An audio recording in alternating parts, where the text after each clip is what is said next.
Hey there.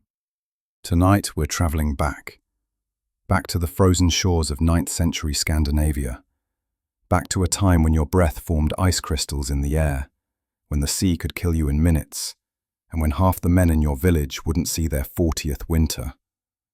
But here's what they never taught you in school. Viking women regularly lived into their 60s and 70s, while their husbands, brothers, and sons dropped like flies around them. 20 extra years, an entire generation more of life. Why? The answer isn't what you think. I'm going to tell you the story of Astrid, not a shield maiden from legend, not a queen, but an ordinary woman who watched 3 husbands die, who buried 5 brothers, who saw her sons sail away and never return. Yet she lived to be 73 years old, ancient by Viking standards, weaving cloth by the fire, while younger widows joined her, one by one. So, dim the lights. Get comfortable. Let me know in the comments where you're watching from and what time it is there. Because tonight, you're not just hearing about history. You are Astrid.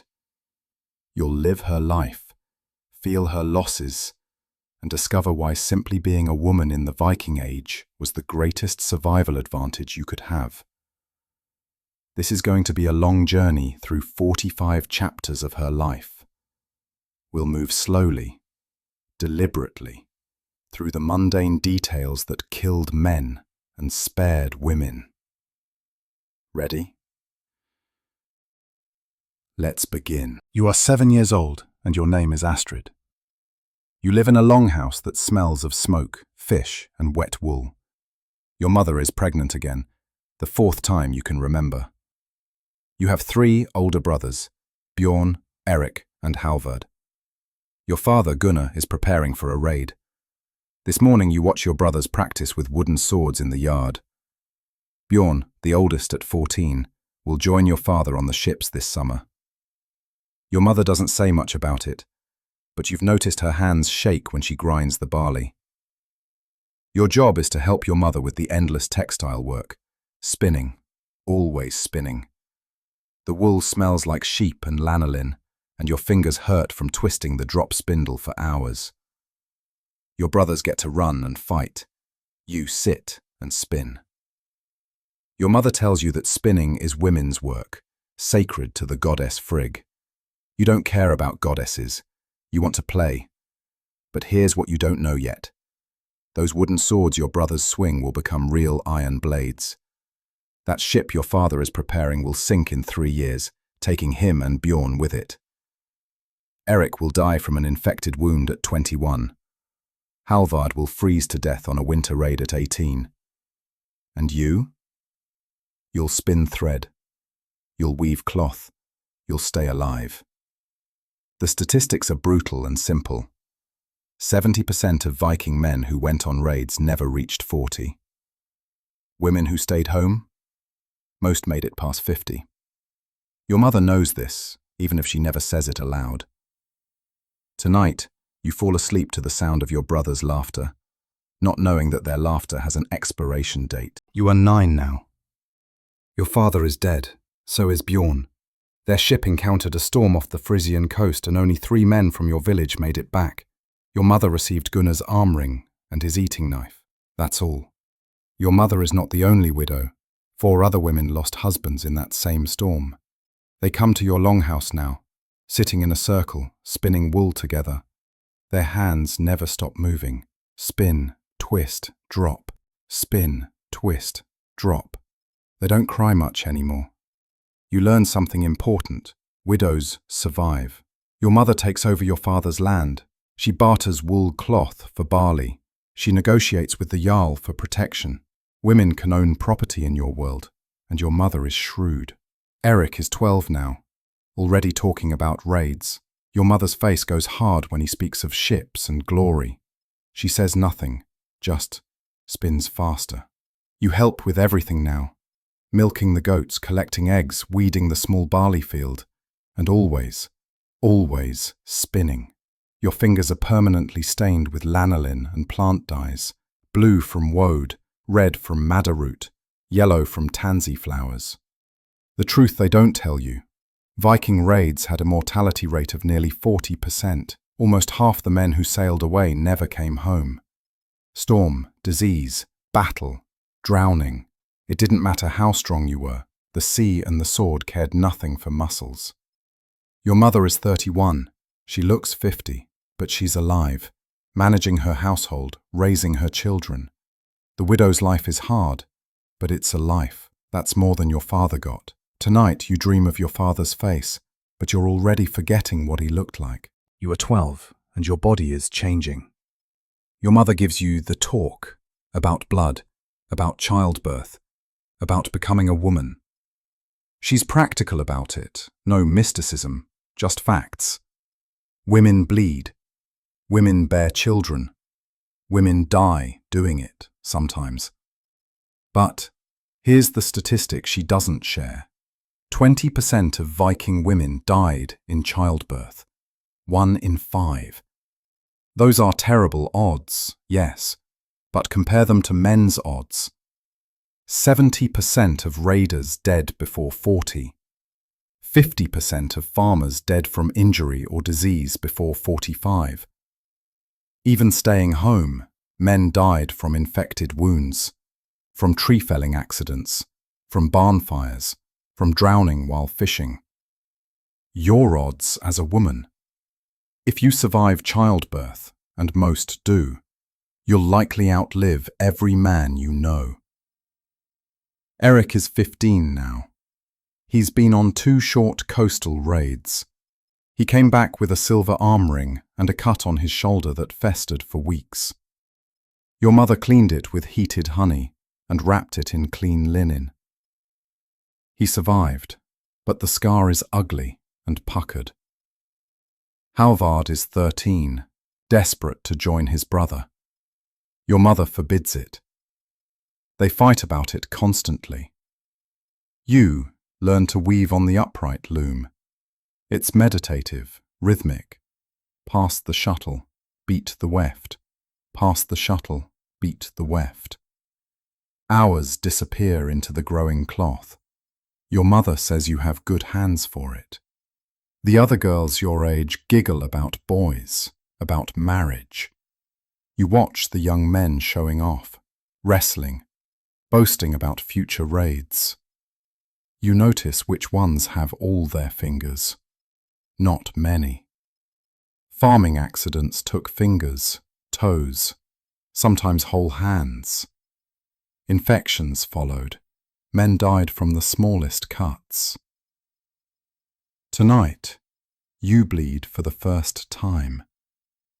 Your mother gives you folded wool cloth and tells you that you're entering the most dangerous years of your life.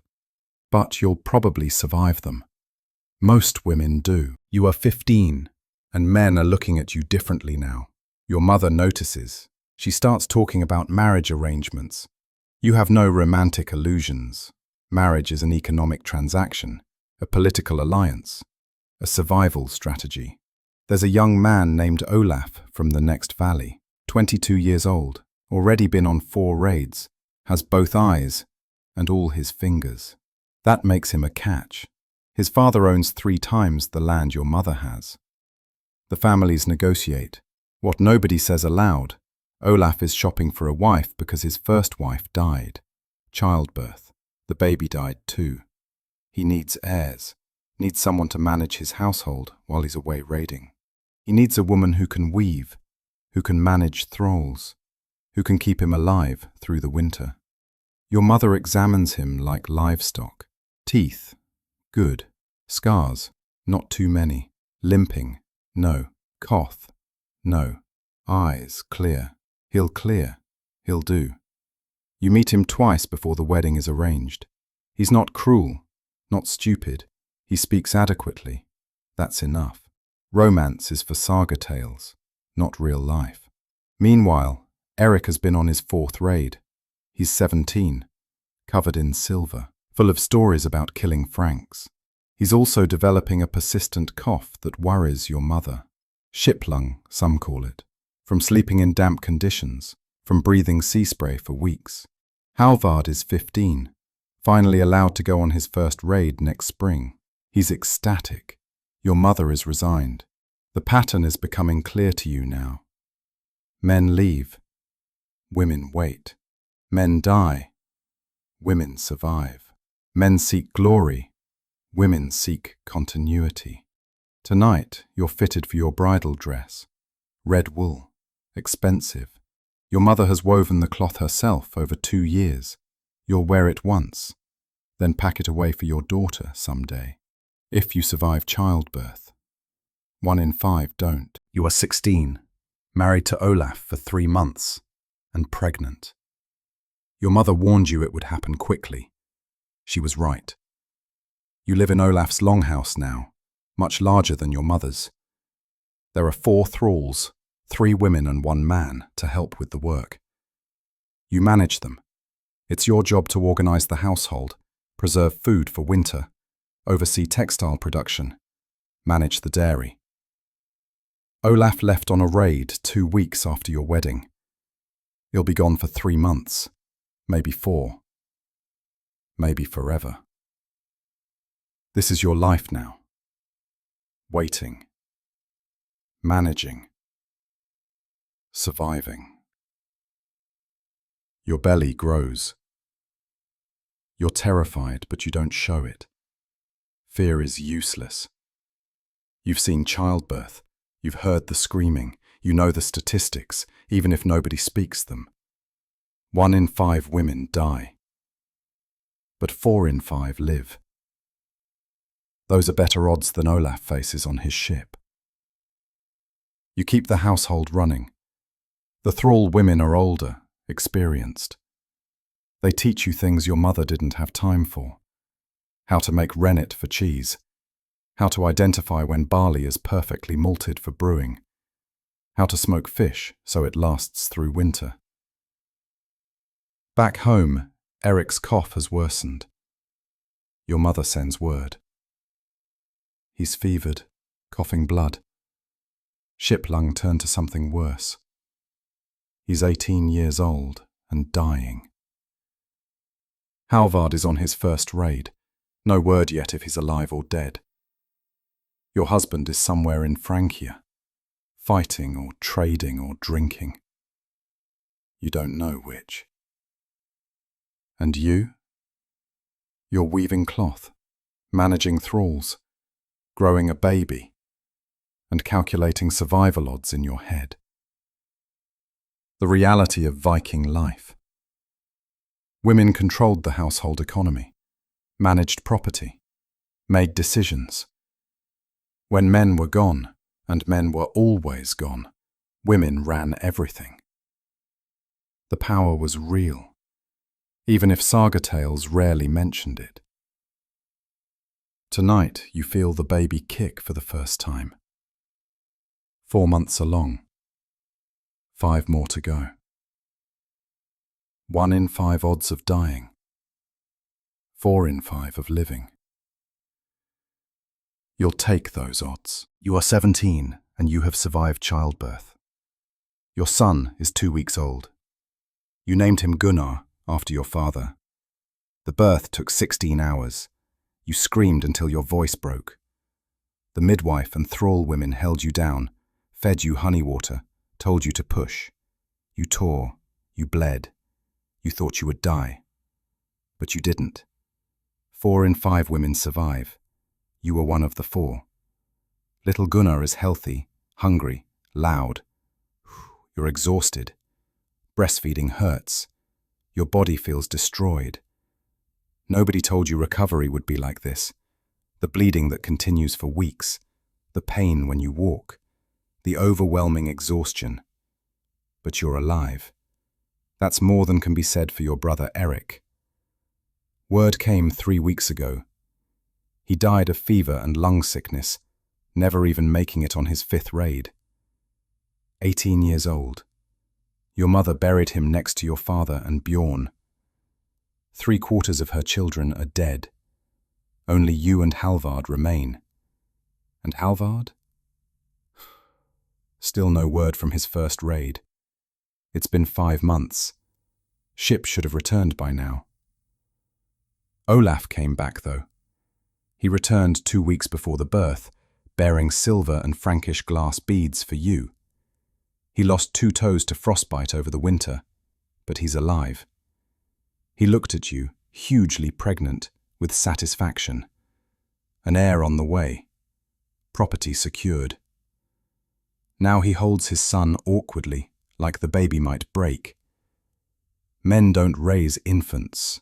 That's women's work. He'll teach the boy weapons and ships later. If the boy lives.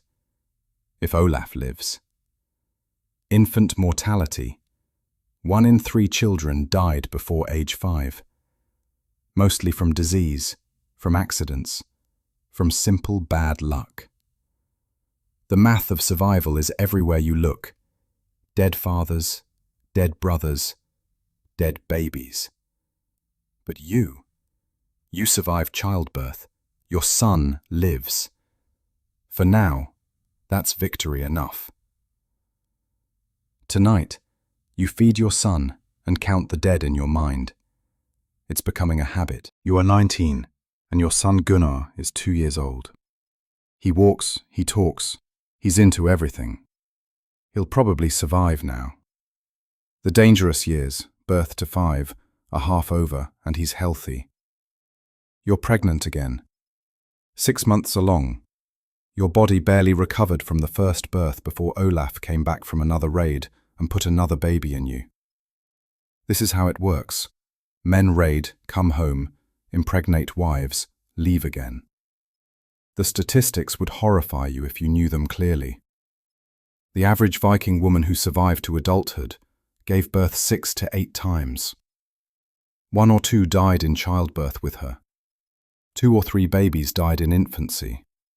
If you were lucky, 3 or 4 children made it to adulthood. But here's the thing. Even with those brutal numbers, women still outlived men. Childbirth was deadly, yes, but raiding was deadlier. Farming was deadlier. Even fishing was deadlier. Word finally came about Halvard. He died in his first battle. 19 years old, cut down by a Frankish sword before he could even swing his axe. His body was burned on a foreign beach. No grave for him, no mourning stone. Just gone. Your mother now has only you. 1 child of 5 surviving. She's 42 years old and looks 60. The grief has carved her face into canyons. She visits you often now, helps with Gunnar, teaches you tricks for managing pregnancy while caring for a toddler. She's practical about it. Sit more, delegate more, rest when you can. She doesn't cry about Halvard, but her hands shake when she spins. Olaf is planning another raid for spring. He's 25, covered in scars, limping slightly, 1 ear half missing from a sword cut. He's successful by raiding standards. Lots of silver, land expanding, 2 thralls added to the household. But his body is breaking down. You notice these things now. How men accumulate damage. How each raid takes something from them. How the successful ones are the scarred ones. The ones missing pieces. Tonight, Gunnar falls asleep in your lap, and you feel the new baby kick. 2 heartbeats. Maybe both will survive. Probably you will. You are 20, and your second son, Thorvald, is 6 months old. You survived the second childbirth. It was faster than the first, only 8 hours, but you tore again. More bleeding, more pain, but you lived. 2 sons now, 2 chances at heirs. Olaf is satisfied. He talks about a third, maybe a fourth. You don't tell him that each birth takes something from you, that your body can't sustain this forever. What would be the point? This is what wives do: produce heirs, manage households, survive. Your mother helps you constantly now, She's 43 but acts ancient. 5 dead children have broken something in her that won't repair. She holds baby Thorvald for hours, singing the same songs she sang to you, to your dead brothers. She tells you things now that she never mentioned before. How she had 7 pregnancies, but 2 babies were stillborn. How your father made her pregnant 10 times in 15 years. How her body gave out after you were born, couldn't carry another child to term. 7 live births, 5 dead children, 2 surviving. That was her life's math. Now she watches you with your 2 healthy boys, and something like hope flickers in her tired eyes. Maybe your line will continue. Maybe your sons will be the lucky ones who survive. But the odds say otherwise. Gunnar and Thorvald face the same brutal statistics their uncles did. If they choose the raiding life, 70% mortality before 40. If they stay farmers, still 50% dead before 45, from accidents, disease, injury. Your odds. If you survive childbirth a few more times, and you probably will, you'll likely see 60, maybe 70. Olaf is preparing for his 8th raid. He's 26, moves like a man of 40, drinks heavily to manage the pain in his sword-damaged shoulder. 8 raids. Each one took something. Toes, ear tip, finger joints, teeth, mobility, health. Tonight you nurse Thorvald while Gunnar sleeps beside you. 2 sons, both alive. For now that's enough. You are 22, and Olaf is dead. He died 3 weeks ago in Frisia, killed in a battle over trading rights. His crew brought his body back. They liked him enough for that. You buried him with his sword, shield, and favourite drinking horn. You are a widow now, mother to 3 sons. Gunnar is 4, Thorvald is 2, and baby Leif is 3 months old. Olaf never met Leif. He left before the pregnancy showed, died before the birth. You own his land now, his property, his thralls. You are 22 years old and the head of a household. This is both terrifying and liberating. The statistics are clicking into place in your mind now. Olaf made it to 27. That's better than most. 8 successful raids before his 9th killed him. Your father died at 36. Bjorn at 14. Eric at 18. Halvard at 19. The men die. The women continue. Your mother moves in with you. She's 45 now, unable to manage her own household anymore. The work is too much, her grief too heavy. She helps with the babies, with the spinning, with the endless textile production that keeps your household fed. Together, you 2 widows run everything. The farm produces barley. The goats give milk and cheese. The thralls handle heavy labour. Your woven cloth trades for iron tools, salt, luxury goods. You're not rich, but you're surviving. You will not marry again. The law allows it. You could be claimed by Olaf's brother, or married off to another warrior. But you have 3 sons, land and legal rights. You can refuse, and you do. You've seen enough dead husbands. The village has 12 widows now. You're the youngest. The eldest is 71, outlived 3 husbands and 6 sons. She sits by fires, spinning, telling stories about the dead. Tonight, you nurse baby Leif and watch Gunnar sleep. 4 years old. He talks about becoming a warrior like his father. You say nothing, but in your mind you're already calculating. How to keep him alive, how to break the cycle. You are 25, and you haven't had another baby. 3 years without pregnancy. This is deliberate. Your mother taught you the secrets women pass down. Certain herbs, certain timing, certain practices. The knowledge is never written, never spoken to men. But women know. Women control their fertility more than saga tales admit. You're done with childbirth. 3 sons is enough. More would kill you. You feel it in your damaged body, in the way your insides ache, in the scars that never fully healed. 1 in 5 die, yes, but you're not willing to roll those dice again.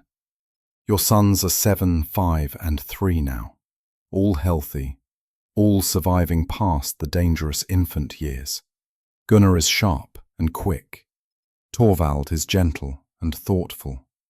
Leif is wild and fearless. You love them desperately and dread their futures equally. Your household is prosperous. Your textiles are known for their quality, tight weave, even dye, intricate patterns. You trade them for everything you need. You've acquired 2 more thralls, both women skilled in dairy work. You own 20 goats, 4 cows, and a decent barley field. You're wealthier than your father ever was, and you did it as a widow, as a woman alone. The mathematics of survival have become clear. Women who avoid dying in childbirth often become formidable economic powers. You control property, trade networks, household production. When men are dead or raiding, women run the economy. Your mother is 48 now, slowing down but still sharp. She handles the boys when you're managing trades, when you're negotiating with merchants, when you're making decisions about planting or harvest. The village respects you. Young widow, 3 sons, successful household.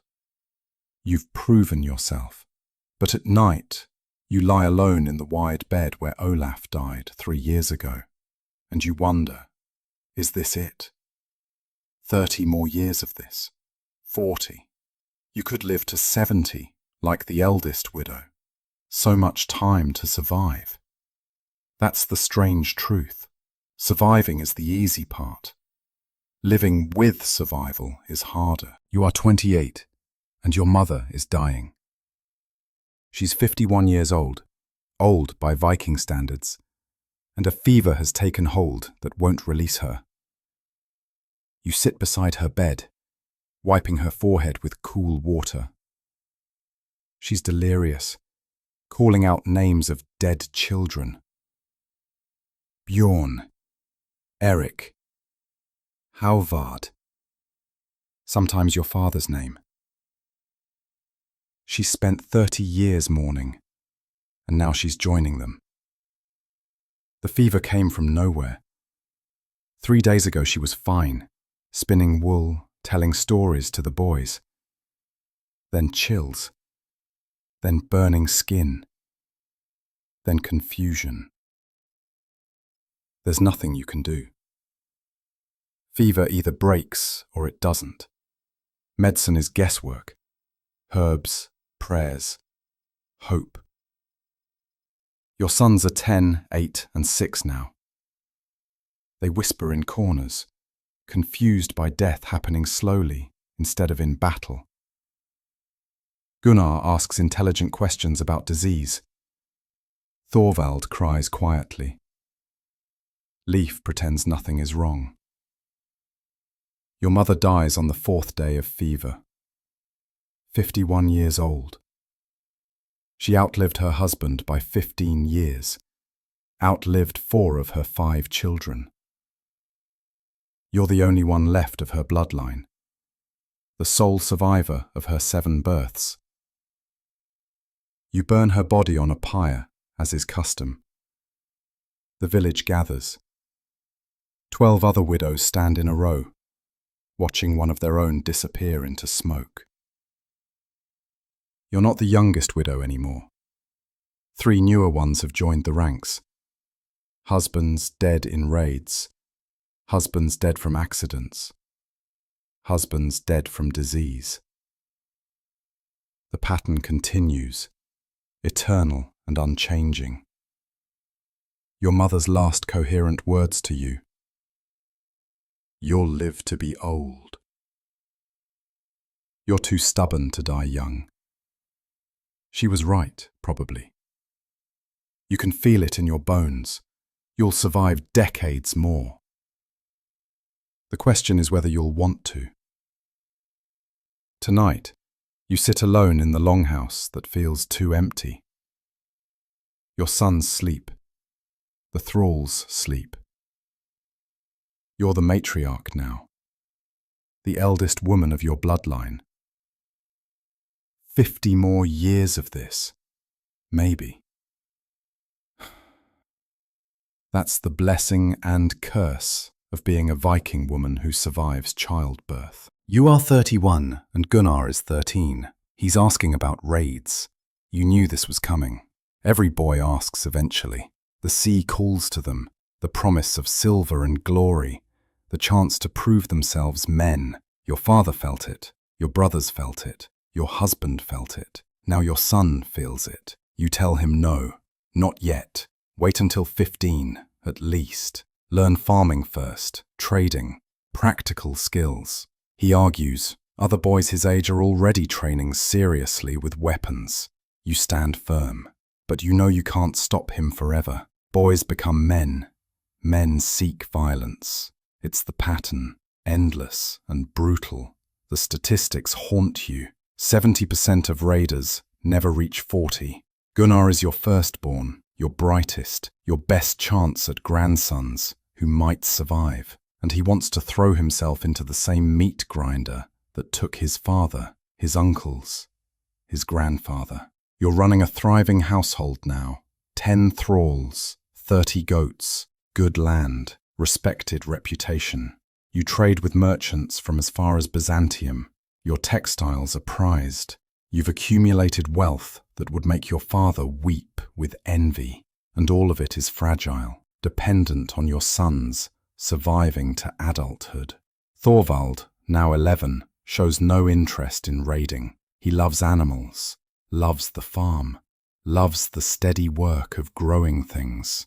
You pin your hopes on him secretly. Maybe one son can survive by staying home.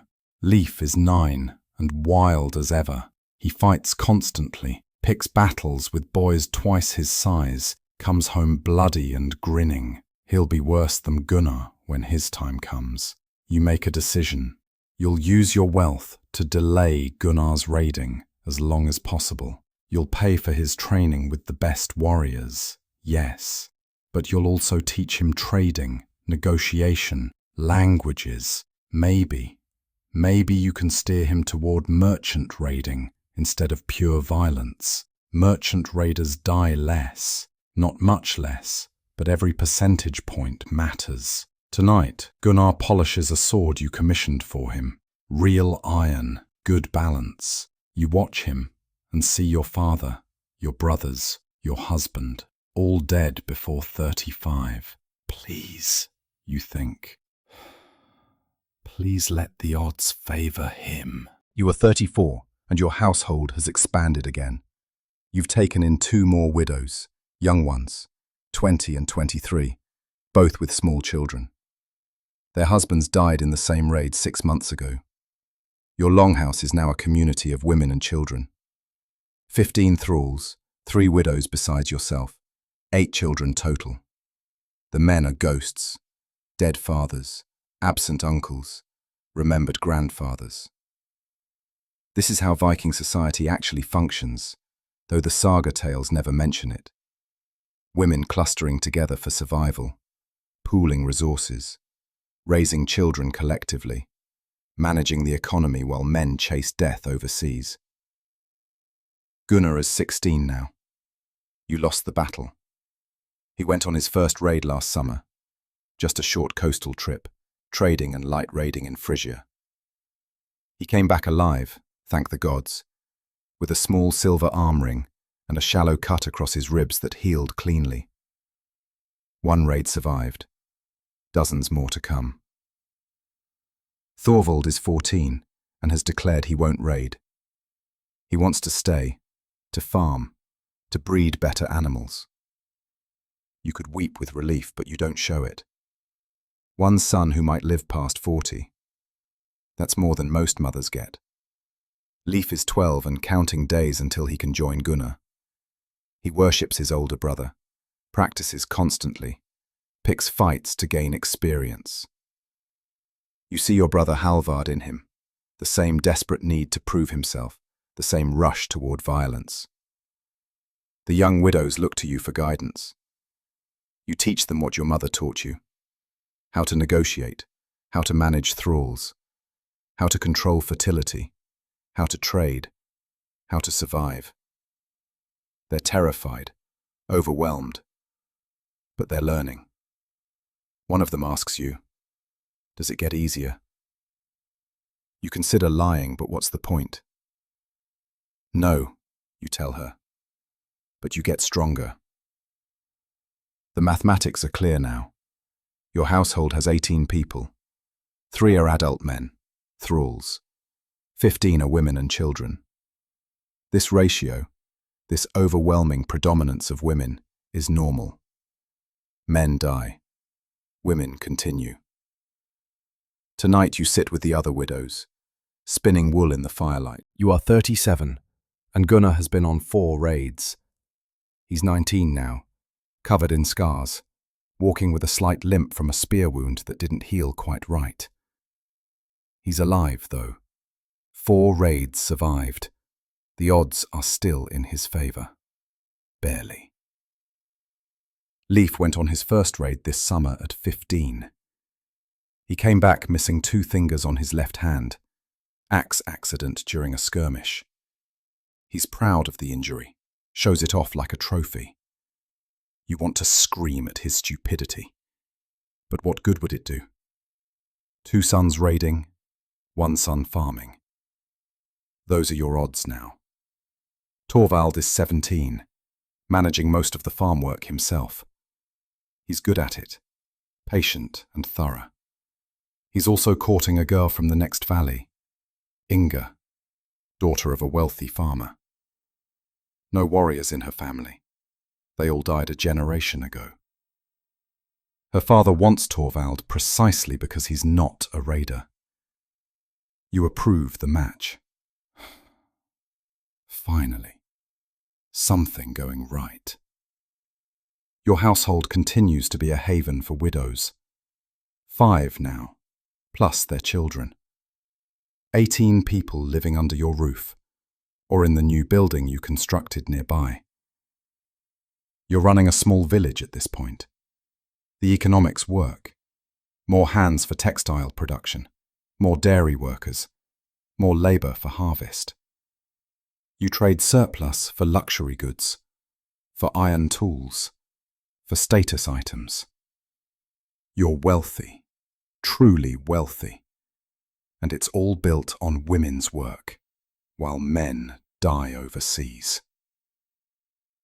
You've started training the next generation of girls in household management. They need to know how to survive as widows, because most of them will be. The mathematics are inescapable.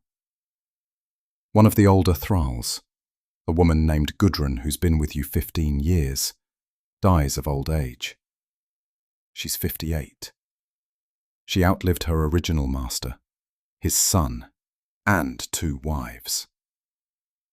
Thralls who survive to old age often outlive their owners. Another data point. Slavery is brutal, but raiding is more brutal. Tonight, you calculate. Gunnar has maybe a 50-50 chance. You are 40 and you're burying your second son. Leif died 3 weeks ago in Ireland, 17 years old, an arrow through the throat. He bled out on a beach far from home. They burned his body there, no bringing him back like they did for Olaf. Your mother buried 4 sons. You've buried 1 so far. The mathematics say you'll bury more before you're done. The grief is different than you expected, sharper. You thought you'd prepared yourself. You knew Leif was reckless, knew his odds were terrible. But knowing doesn't help. Your baby boy, the wild one, the fearless one, gone. 17 years of life, then nothing. Gunnar is 22, home from the raid that killed his brother. He's hollow-eyed, drinking too much, blaming himself for not protecting Leif. You want to tell him it's not his fault, but it is, a little. He encouraged Leif's warrior dreams, fed his little brother's hunger for glory. Now Gunnar talks about stopping raids, staying home, learning trading instead. You don't believe him. He's said this before, after close calls. But maybe Leif's death will finally teach him something. Thorvald is 20, married to Inga for 6 months, and she's pregnant. Your first grandchild coming. Life and death balanced on the scales. You have 1 living son and 1 dead son now. The ratio will probably get worse. The household mourns Leif, even the thralls. He was kind to them in his chaotic way. The widows comfort you, bringing the particular understanding that only other mothers of dead sons possess. One widow is 62, lost 5 sons to raids and disease. She sits with you for hours, saying nothing, just spinning wool. The rhythm is meditative. Spin, twist, drop. Spin, twist, drop. The work continues, whether or not sons die. You're 40 years old. You could live another 30 years, maybe 40. Decades more of burying people you love. This is the curse of survival. You outlive everyone. Tonight, you hold Leif's favourite knife, the one he carried constantly until he left for Ireland. You'll keep it. Add it to the growing collection of dead men's belongings you can't throw away. You are 43, and you're a grandmother. Thorvald and Inga have 2 children now. Daughter Astrid, named for you, is 3, and son Haldor is 1. Both healthy, thriving. Small miracles in a world of death. Gunnar is 25, still raiding despite his promises to stop. 7 raids now. He's missing 3 fingers on his right hand. Lost them 2 years ago in a shield wall formation that collapsed. He can still fight, still grip a sword, but he's slower, clumsier. You see it in him, the accumulation of damage. Each raid takes something: fingers, toes, teeth, mobility, health. He's 25 and moves like a man of 40. His father died at 27. The timeline feels ominous. But today isn't about Gunnar. Today is about watching your granddaughter Astrid learn to spin wool.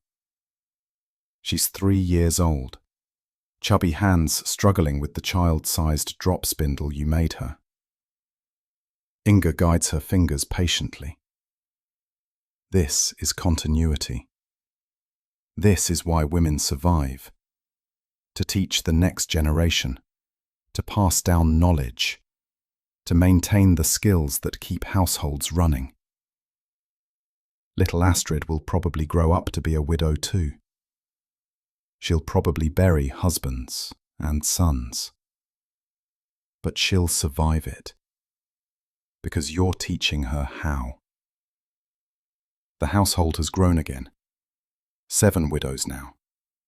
Their children, the thralls. 25 people depending on you for leadership, for work organization, for economic decisions. You're running a small farming collective, really. Your textile operation is legendary now. Traders come specifically for your household's cloth. You've trained 15 women in your techniques. Even the thralls produce quality work. The wealth accumulates. Silver, bronze, iron goods, trade connections. You could buy Gunnar out of raiding if he'd let you. Pay his way into pure merchant work. But he won't accept it. Male pride, male stupidity. The need to prove himself in violence rather than trade. You are 46, and Gunnar is dying. Not in battle, worse. A wound infection from his last raid. 3 months ago, a sword cut across his thigh. It seemed minor. He cleaned it, wrapped it, came home. But the flesh turned bad. Red, swollen, weeping pus. Fever came. You've tried everything. Honey, heated iron to burn out the infection, prayers, herbal poultices. Nothing works. He's 28 years old, lying in the bed where his father died 19 years ago. The symmetry is cruel. Same bed, same age, same stupid waste. Infection killed more warriors than battle. A small cut, untreated or badly treated, turning septic. Fever, delirium, death. Simple and brutal. Gunnar knows he's dying. He's lucid sometimes, between fever dreams.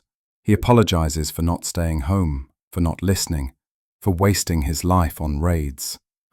You tell him you forgive him, even though you don't, not really. He chose this. Thorvald sits with his brother for hours, holding his hand, telling him about the farm, about the children. Gunnar asks about little Astrid, now 6, and Halldor, now 4, asks if they'll remember him. No, you think. They won't. You barely remember your father, and you were 7 when he died. But you say yes, they'll remember. What else can you say to a dying man? The household gathers for the vigil. The widows know this ritual well. They've done it for their own husbands, sons, fathers, watching death come slowly, unable to stop it. Gunnar dies on the 12th day of his illness, 28 years old. 9 raids survived, killed by a cut that wouldn't heal. His last words are delirious nonsense about ships and silver. You burn his body with his weapons. His silver goes to Thorvald. You keep one of his arm rings to give to Halldor someday. 2 sons buried now. 1 son living. The mathematics are moving in expected directions. You're 46 years old. You'll probably live another 25 years or more. More funerals ahead, certainly. More dead men to mourn. Tonight, you sit in the empty longhouse after the funeral feast. Thorvald has taken his family home. The widows sleep. You're alone with your thoughts and you're dead. You are 49, and Thorvald has given you 4 grandchildren now. Little Astrid is 9, Halldor is 7, and the new twins, boys named Bjorn and Eric after your dead brothers, are 2. Thorvald is 29, prosperous and healthy. He's everything his brothers weren't. Careful, steady, long-term thinking. His farm is the most successful in the region. His children are well-fed and educated. He'll probably live to be old. 1 son surviving. That's better than most mothers get. Your household continues as a widow collective. 9 widows now, ranging in age from 19 to 68. The 19-year-old lost her husband last month. Raiding accident. Drowned when the ship capsized. She has a 6-month-old baby and nothing else. You take her in, like you've taken in all the others. This is what women do. Build communities of survival. Pool resources. Raise each other's children. Teach each other skills. The statistics are overwhelming, now that you've lived long enough to see them clearly. In your village of about 200 people, there are 37 widows and 12 married women. Widows outnumber wives 3 to 1. This is normal. This is Viking life. Men die at such rates that widowhood is the default state of adult women. You're teaching 9-year-old Astrid the accounts now. How to use counting boards, how to calculate trade values, how to manage complex household economics. She's sharp, sharper than her father even. She asks why there are so many widows. You tell her the truth. Men seek violence. Violence kills them. Women survive. Simple as that. She processes this with a child's stark logic. So, I'll be a widow too? Probably, you say. But you'll survive it. Women do. The household wealth has reached a point where you're considering expanding into actual trading voyages. Not raiding, trading. Sending ships with goods, not warriors. Thorvald supports this. He sees the economic potential. Tonight you sit with the 9 widows, spinning wool as always. You are 52 and you're experiencing something new. Your body is changing. The monthly bleeding has stopped. Hot flashes wake you at night, drenched in sweat. Your joints ache in the morning. You're entering old age. The irony isn't lost on you. You've outlived both your husbands, both your sons who raided, your father, all 3 brothers. You're 52 and entering the old woman stage of life that most men never reach. In your village, there are 14 men over 50. There are 46 women over 50. Women who survive childbirth simply keep surviving, while men's bodies break down from violence and labor.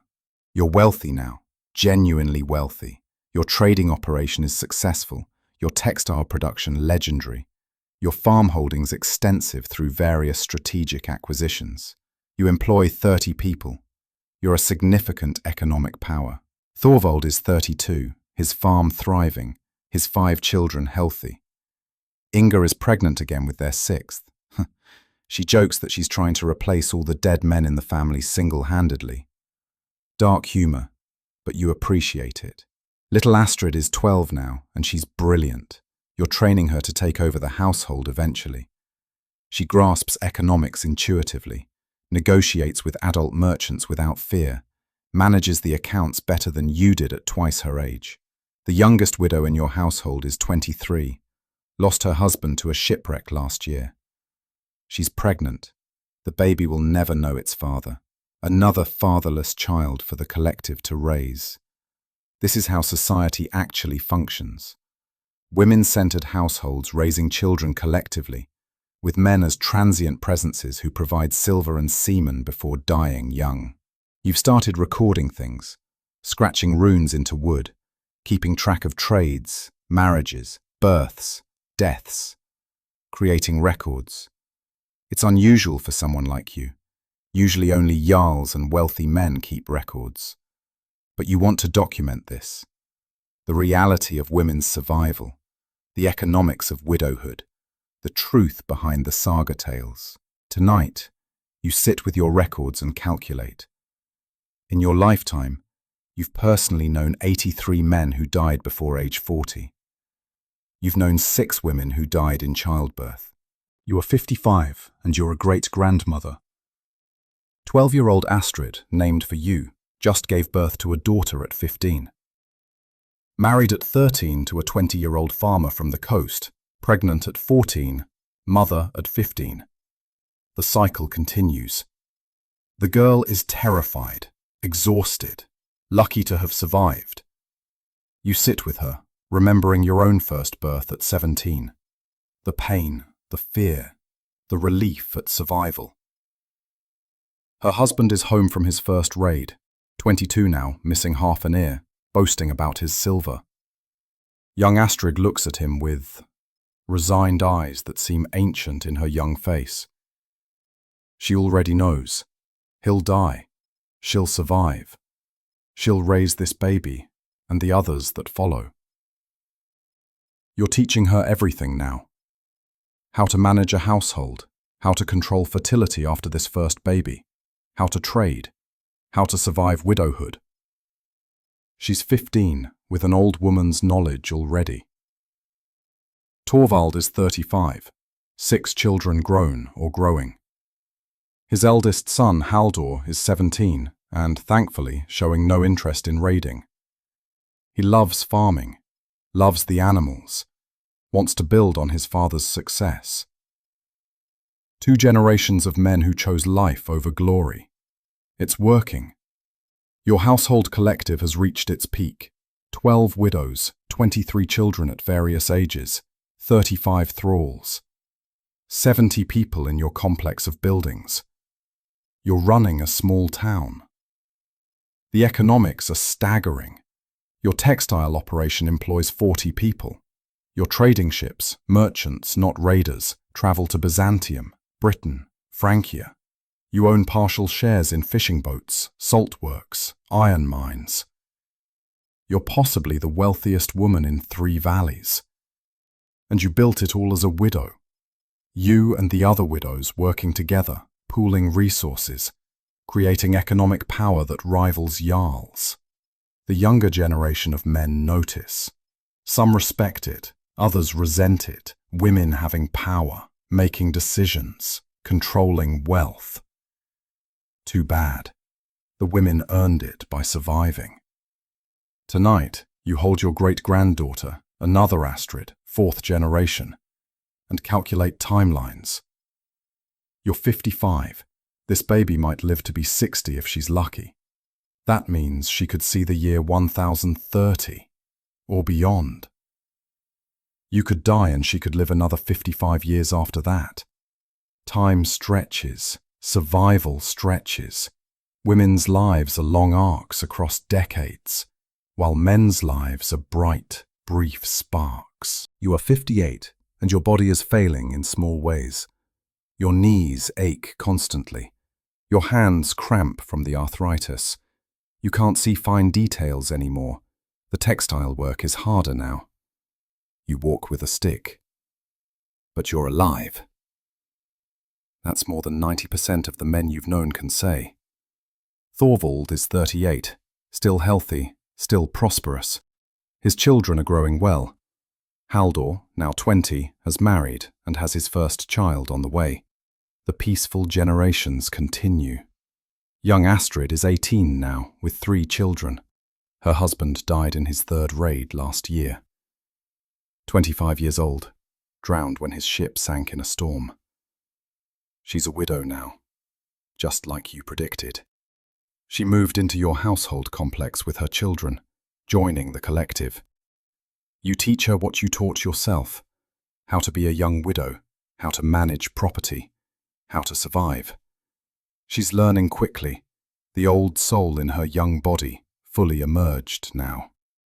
The household has changed. Some of the eldest widows have died. The 68-year-old passed 2 years ago, the 71-year-old last winter. You're becoming one of the eldest now. The younger widows look to you with the same respect you once gave the ancient ones. Your wealth is being distributed strategically now. Thorvald gets the farm and main holdings. The widow collective gets the textile operation and trading rights. Young Astrid gets enough to establish herself independently, if she chooses. You're planning your legacy, making sure the women are protected after you're gone. The records you've kept are extensive now. 40 years of births, deaths, marriages, trades.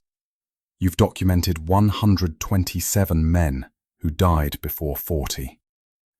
You've documented 11 women who died in childbirth. The ratio is stark, undeniable. Sometimes visiting jarls or wealthy men ask to see your records. They're surprised by what you've documented. The economic power of widows, the survival rates, the reality behind the saga tales. Some are uncomfortable with it. You don't care. Tonight, you sit by the fire with young Astrid, teaching her to read the runes you've scratched. You are 61, and you're dying. Not dramatically, no battle wound, no childbirth trauma, just old age. The slow winding down of a body that has worked for 61 years. The cough started 6 months ago. It's gotten worse, deeper, productive. You're thin now, eating little, sleeping poorly. You know what this is. The end. You're not afraid. You've buried so many people, husbands, sons, brothers, parents, friends. Death is familiar, almost welcome. 61 years is a long life. You've seen and done everything you needed to. Thorvald sits with you often, holding your hand. He's 41 now, grey-bearded, wealthy, successful.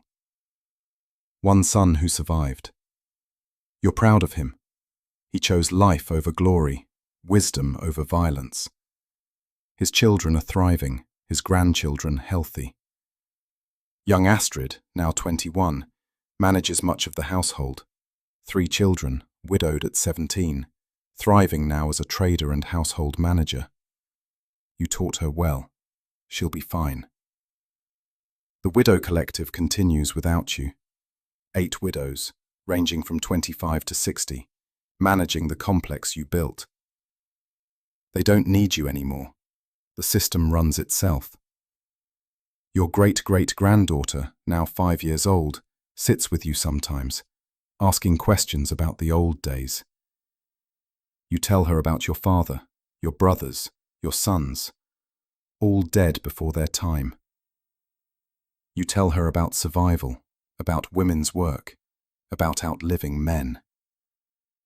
She's too young to understand, but someday she will.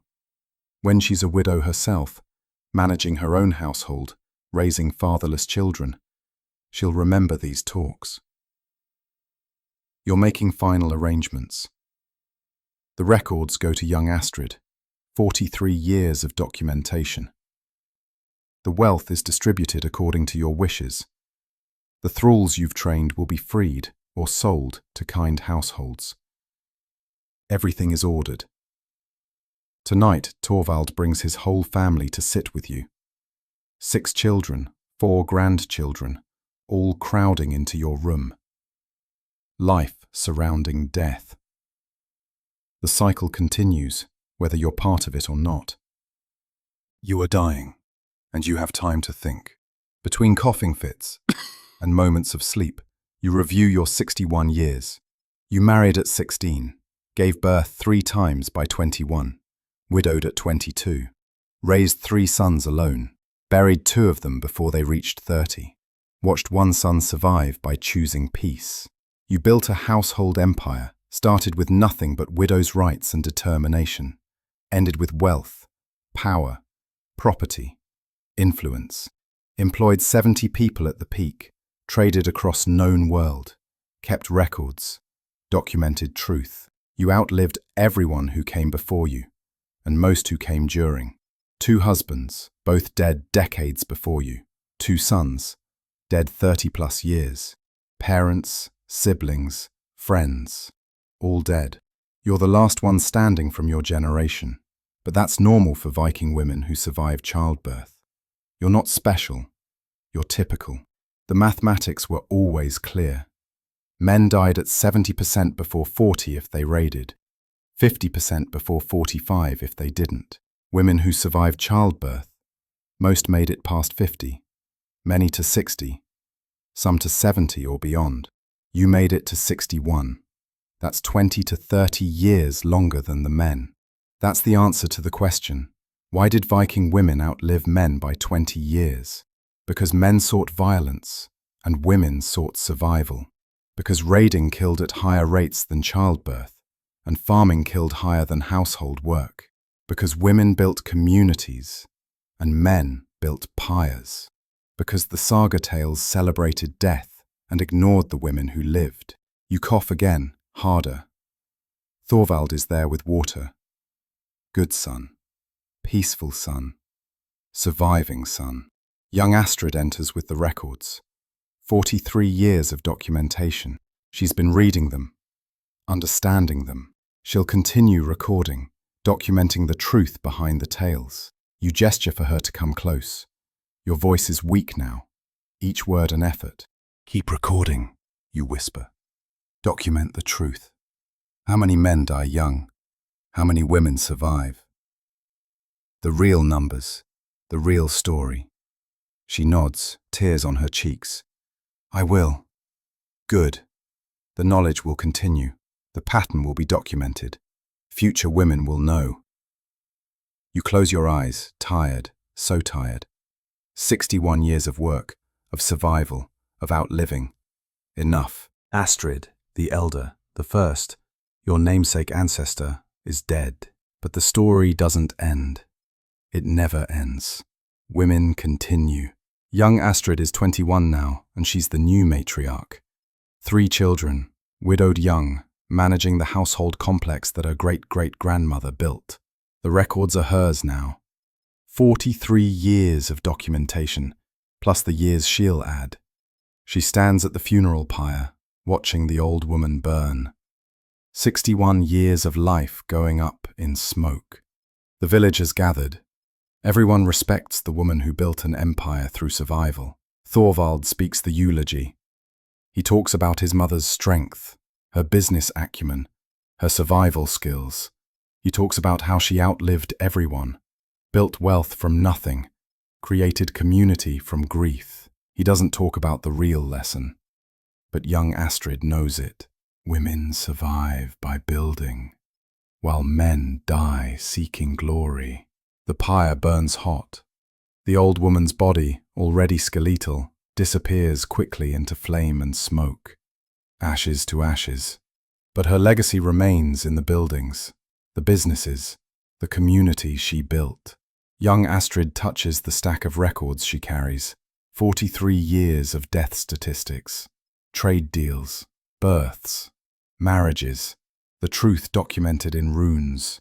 She'll continue it. She'll add her own years, document her own observations. The pattern will continue. Men will raid and die. Women will survive and manage. Widows will outnumber wives. The statistics will remain brutal and unchanging. But now there's documentation. Now there's proof. Now future women can point to the records and say, look, this is why we outlive you. This is why widowhood is normal. This is why women survive. The 8 widows stand with her, a chorus of survival. More will join them. Raiders' wives becoming raiders' widows. The community will continue absorbing losses, raising fatherless children, managing wealth. Tonight, young Astrid will begin her first entry in the continuing records. Today we burned the eldest Astrid. 61 years old. She outlived her husbands by decades, her raiding sons by 30+ years. She survived. The story shifts now. You are no longer the old Astrid. She's dead, ashes scattered. You are young Astrid, 21 years old, widow, mother of 3, keeper of records, matriarch of the household complex. This is your continuation, your survival, your documentation. You are 21 years old. Your husband died at 25. You've been a widow for 4 years. You have 3 children, daughters aged 6 and 4, and a son aged 2. You own property, run a textile business, manage 8 widows and 20 thralls. You're doing exactly what your great-great-grandmother did at your age. Surviving. The first thing you do is add to the records. You document the old Astrid's death. 61 years, cause, lung infection. Duration of final illness, 6 months. Survived by 1 son, peaceful farmer. 6 grandchildren, 4 great-grandchildren, 1 great-great-grandchild. Outlived 2 husbands by 39 and 34 years. Outlived 2 raider sons by 33 and 43 years. The numbers are stark, undeniable, true. You continue documenting. This year, 7 men from your village died. 5 in raids, 1 in farming accident, 1 from infection.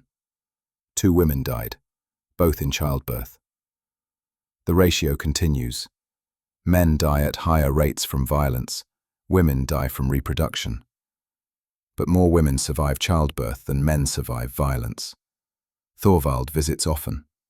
He's 41, like a father to you now that your own is dead and the old Astrid is gone. He brings his children, checks on your household, offers advice.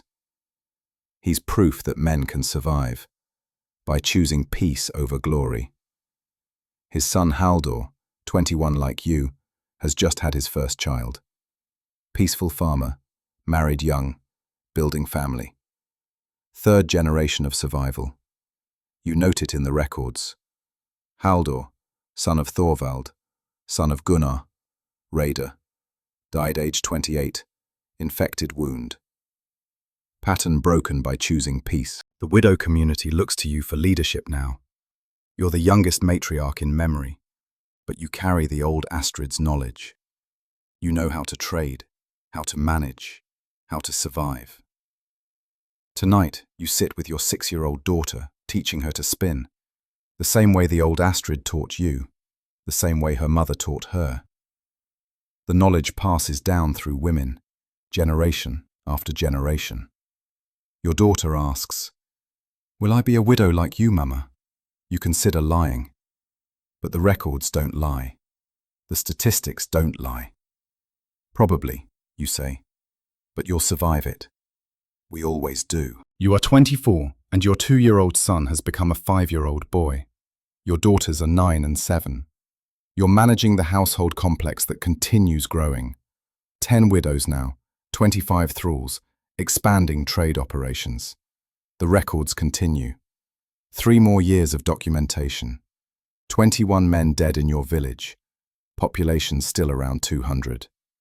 14 from raids, 4 from accidents, 3 from disease. 3 women dead, all childbirth. The pattern holds. It always holds. Your trading ships, merchant vessels, not raid ships, are successful. You've established routes to Britain, Francia, Frisia. Pure commerce, no violence. Profitable and safer. The male traders you employ have mortality rates of maybe 20% compared to 70% for raiders. You're proving the old Astrid's theory. You can have silver without seeking glory. You can build wealth without violence. It's just slower, steadier, less celebrated in saga tales. But you survive. Your employees survive. The wealth accumulates anyway. Thorvald is 44, his farm at peak productivity. Haldor is 24 like you, 2 children now, continuing peaceful prosperity. 4 generations since your great-great-great-grandfather Gunnar died raiding. 4 generations of documented survival through peace. Your son asks about fighting. He's 5, the age when boys start hero worship, start wanting swords. You tell him about his father. Died at 25, drowned in raid, body never recovered. You tell him about his great-great-grandfather Gunnar. Died at 28, infection from sword wound. You tell him about Leif. Died at 17, arrow through throat. Then you tell him about Thorvald, about Haldor, about the men who lived by choosing peace. He's 5. He doesn't understand. But you're planting seeds. Maybe they'll grow. The widow community has evolved into something more formal now. You've written rules, inheritance structures, profit-sharing agreements. It's not just mutual support anymore. It's a business collective. Women controlling means of production, managing wealth, making decisions. Some men complain. Traditional jarls don't like women having power. Too bad. Your legal rights are clear. Your wealth is real. Your community is strong.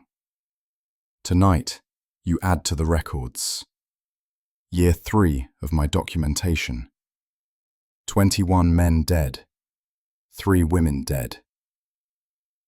The pattern continues as it always has. But now we document it. Now we know why we survive. You are 37, and Gunnar has been on 4 raids. He's 19 now, covered in scars, walking with a slight limp from a spear wound that didn't heal quite right. He's alive, though. 4 raids survived. The odds are still in his favor. Barely. Leif went on his first raid this summer at 15. He came back missing 2 fingers on his left hand, Axe accident during a skirmish. He's proud of the injury, shows it off like a trophy. You want to scream at his stupidity. But what good would it do? 2 sons raiding, 1 son farming. Those are your odds now. Torvald is 17, managing most of the farm work himself. He's good at it, patient and thorough. He's also courting a girl from the next valley, Inga, daughter of a wealthy farmer. No warriors in her family. They all died a generation ago. Her father wants Torvald precisely because he's not a raider. You approve the match. Finally, something going right. Your household continues to be a haven for widows. 5 now, plus their children. 18 people living under your roof, or in the new building you constructed nearby. You're running a small village at this point. The economics work. More hands for textile production, more dairy workers, more labor for harvest.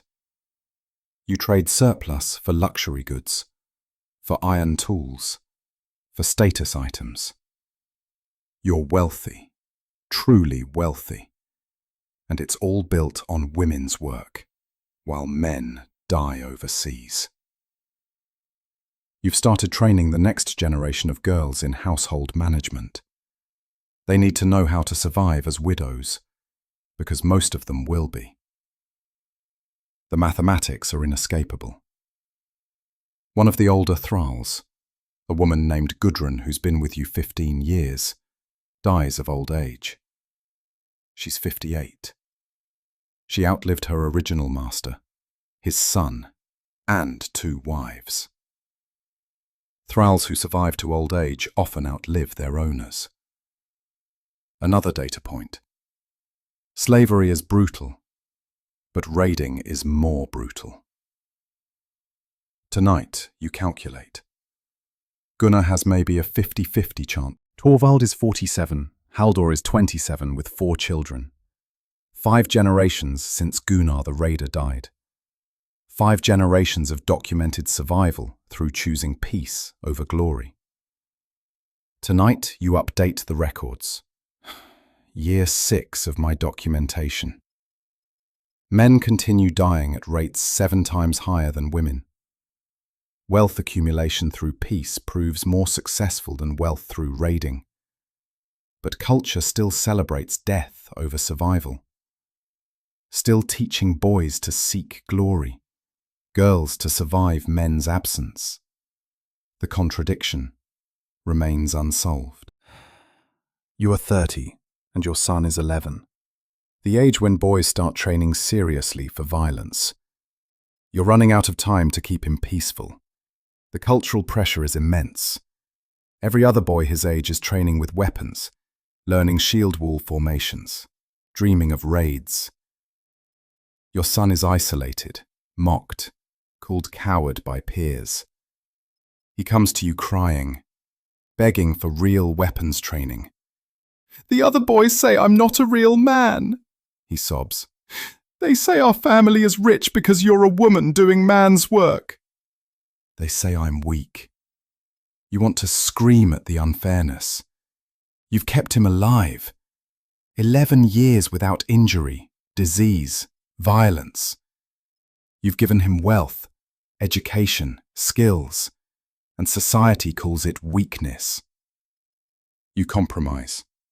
You hire a retired warrior, 53 years old, missing arm, multiple scars, to teach your son weapons. But you make the warrior tell the truth. "I survived 27 raids.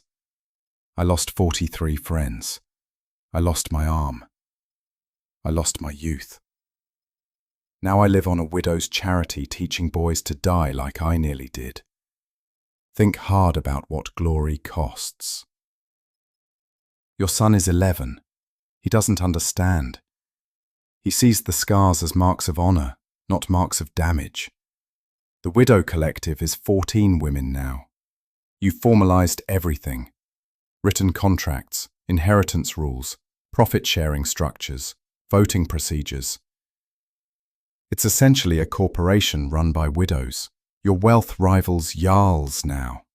You own 4 trading ships, shares in mines, warehouses in 3 countries. You employ 60 people. Your household complex has expanded to 5 buildings, all of it built by widows and peaceful traders, none of it requiring raids. But society still celebrates raiders, not traders, still writes sagas about warriors, not textile producers, still teaches boys that violence equals manhood. Thorvald is 50 now, old by Viking standards, healthy, prosperous, grandfather to 8, living proof that peace works. But his example doesn't change culture. Your daughters are 15 and 13, learning household management, textile production, trading, being prepared for inevitable widowhood. They accept it with resigned practicality. Tonight, you update records. Year 9 of documentation. Culture celebrates death while punishing survival. My son wants weapons training. I cannot stop it. Society is too strong. Another generation of boys choosing glory over life. The pattern continues despite all evidence of its waste. You're losing the battle against culture. You can save individual boys like Thorvald's line, but not all of them. Not yours, apparently. You are 33 and your son is 14. Training with weapons for 3 years now.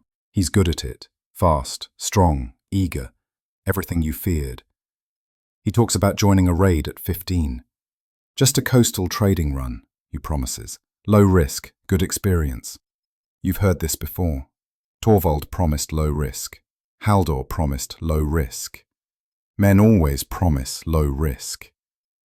Then they die. The retired warrior teacher takes you aside. Your son has talent, he says, natural fighter, but that just means he'll take more risks, fight harder, die more dramatically. Talent kills as surely as incompetence. You're trapped. If you forbid raiding, your son will resent you, leave at 18, raid anyway without preparation.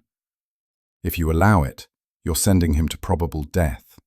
70% mortality for raiders. Your son's odds of dying before 40. The Widow Collective is 16 women now. 2 new ones joined last month, both 20-somethings, both with infant children, both widowed when their husbands died in the same raid. The pattern continues, endless and brutal. You take your son to meet them. Look, you say, look at what raiding creates. Dead husbands, fatherless babies, young widows. This is glory's result. He looks uncomfortable but unconvinced. That won't be me, he says. Every warrior thinks that. Your daughters are 18 and 16 now. The eldest is betrothed to Halldor's son, peaceful farmer, 4th generation of survival. She'll marry into safety. Small relief. The youngest daughter is showing business talent, negotiating trades, managing accounts. She'll take over the collective eventually. But your son, your beautiful, brave, stupid son, wants glory. Thorvald is 53 now, slowing down but healthy. 8 grandchildren, all raised in peace. He talks to your son, explains the benefits of peaceful prosperity. Your son listens politely and ignores him. Culture is too strong. Peer pressure is too strong. The saga tales are too strong. Your love and logic and statistical evidence, all powerless against cultural narrative that celebrates death. Tonight you update records. Year 12 of documentation. Cannot save my son from culture. He chooses glory despite evidence. I've shown him the statistics, introduced him to widows, explained the math. He doesn't care. Male need for status overcomes survival instinct, preparing to become widow again, this time to my son. You're pre-mourning. It's all you can do. You are 36 and your son is 17. He's going on his first raid in 2 weeks. You couldn't stop him. He's tall now, strong, trained, confident. He has his father's sword, his grandfather Gunnar's helmet. Wearing dead men's equipment to join them in death. The statistics run through your mind constantly. 70% never reach 40. He's 17, that gives him maybe 10 years if he's lucky. More likely 3 to 5. Most likely dead on this first raid, or the second. You've prepared as much as you can. Taught him to treat wounds, avoid infections, spot bad weather. Practical survival knowledge layered over combat training he insisted on learning. "I'll be fine, Mother," he says, hugging you. "I'm good at this. I'll come back rich." If he comes back at all. Your daughters are 21 and 19. The eldest is married to Haldor's son, pregnant with her first child. Safe marriage, peaceful household. She'll probably survive. The youngest is running most of the collective's operations now. Brilliant administrator, ruthless negotiator. She'll take over completely when you're gone. But your son, your baby boy, your only son, is choosing death. The Widow Collective is 18 women now. You'll probably join their ranks as mother of dead son, if not yet widow to son. The pattern continues. Thorvald is 56, slowing significantly now. He tried talking to your son one last time. "Peace and wealth beat glory and death," he said. Your son thanked him politely and ignored the advice. "You've updated the records. My son leaves for his first raid in 2 weeks. 17 years old. Statistics give him 10 years maximum, probably less. I raised him, educated him, showed him alternatives. Culture 1. He chooses glory. I begin mourning now." The night before he leaves, you sit with him, memorizing his face. Blonde hair like his father, like all your dead men. Blue eyes full of confidence and ignorance. "I love you," you tell him. "Come back alive." "I will," he promises. They all promise. They rarely deliver. You give him a small carved amulet, protection charm. It won't work. Nothing works against 70% mortality. But it makes you feel slightly less helpless. Tomorrow he leaves. You'll wait. Like all the widows wait. Like you've waited before. Like you'll wait again. The pattern continues. Women wait. Men die. Women survive. Women mourn. The cycle is eternal. You are 37 and your son has been gone for 4 months. No word. The ships should have returned by now. You sit by the fire with the other waiting women. Mothers, wives, sisters. All waiting. Some have been waiting for years. Bodies never returned, just absence stretching into certainty. Your daughters try to keep you occupied. The eldest, now 22 and 7 months pregnant, visits daily. The youngest, 20, runs the household operations while you sit and wait. Thorvald visits weekly, sitting in silence beside you. He knows what waiting feels like. He waited for news of his brothers decades ago. They never came home either. The Widow Collective has grown to 20 women. They prepare, quietly, for you to join their ranks fully, not just as matriarch widow of husband, but as mother of dead son. The grief is different, they tell you. Worse, somehow. You keep updating the records, mechanically. This year, 23 men dead from the village, 16 in raids, 4 from accidents, 3 from disease, 4 women dead, 3 in childbirth, 1 from fever. The ratios never change. Men die at catastrophic rates. Women survive by staying home, by avoiding the violence men seek. 5 months. 6 months. Finally, a ship returns. Not your son's ship, a different crew. They bring news. Your son's ship encountered a storm off the Irish coast, capsized, all hands lost. 17 men drowned, including your son, 17 years old. 1 raid, dead. You don't cry. You've been crying for 6 months. Now you're just empty. The widows gather around you. They know this grief, they've lived it. Your son joins the list. Died age 17, drowned on first raid, body never recovered. 70% mortality, the statistics said. Your son was in the 70%. Not the lucky 30 who survive. Thorvald holds you while you shake silently. I'm sorry, he whispers. I'm so sorry. Your daughters weep. Your grandchild kicks in your eldest daughter's belly. New life while you mourn death. The cycle continues. Tonight, you update the records with shaking hands. My son, age 17, died on first raid. Drowned. No body. Another number in the statistics. Another boy choosing glory, finding death. I am now mother of dead son.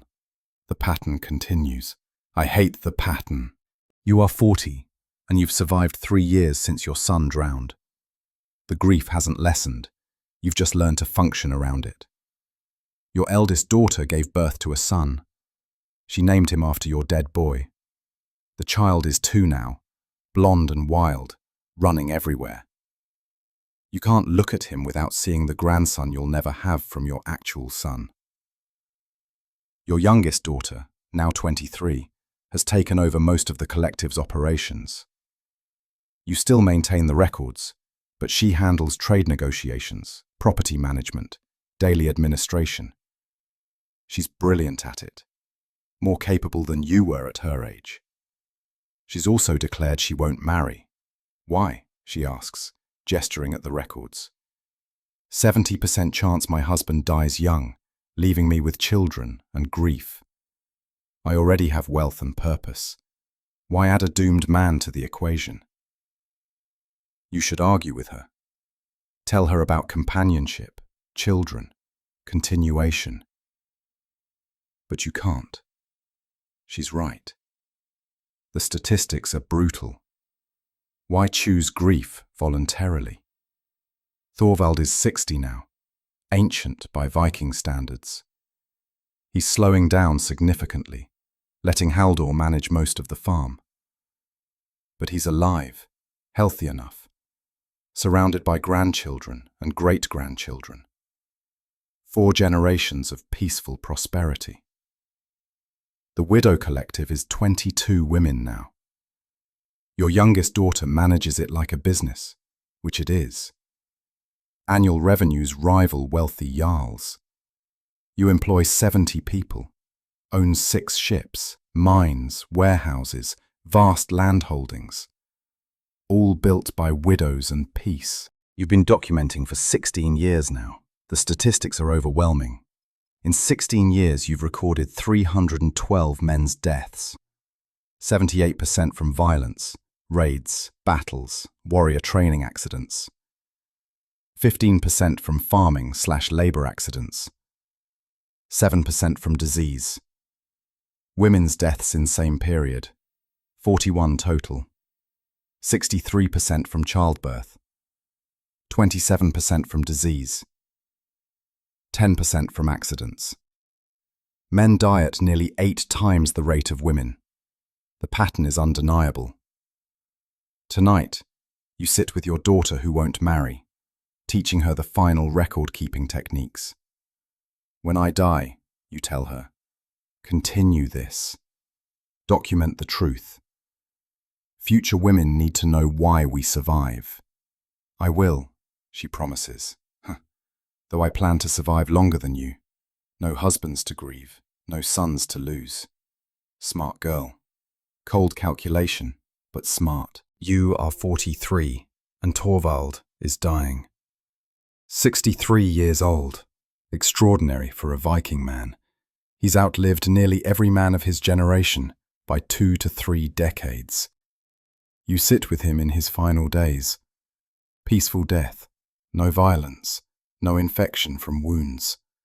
Just old age wearing out a body that chose peace over glory. I did it right, he tells you. I survived. I built wealth. I raised children who survived. I saw grandchildren, great-grandchildren. I won. You hold his hand. You did. You proved it's possible. But nobody writes sagas about farmers, he says. No glory in survival. Glory is overrated, you tell him. You outlived everyone who sought it. He dies peacefully 3 days later. You're devastated. He was your last connection to the old days, to your sons, to your youth. But you're also grateful. He proved men can survive past 40, past 50, past 60. By choosing peace. His funeral is massive. 63 years of peaceful prosperity created enormous family and community. 4 generations attend, children, grandchildren, great-grandchildren, great-great-grandchildren. 30-plus descendants, all alive because he chose farming over raiding. You update the records. Thorvald, son of Astrid the Elder and Olaf. Year 975, died. Year 1038, age, 63 years, cause, old age. Never raided. Raised 6 children to adulthood. Died. Wealthy, peaceful, surrounded by 34 living descendants. Proof that peace works. Proof that men can survive. But rare. Only man in village to reach this age. The statistics remain brutal.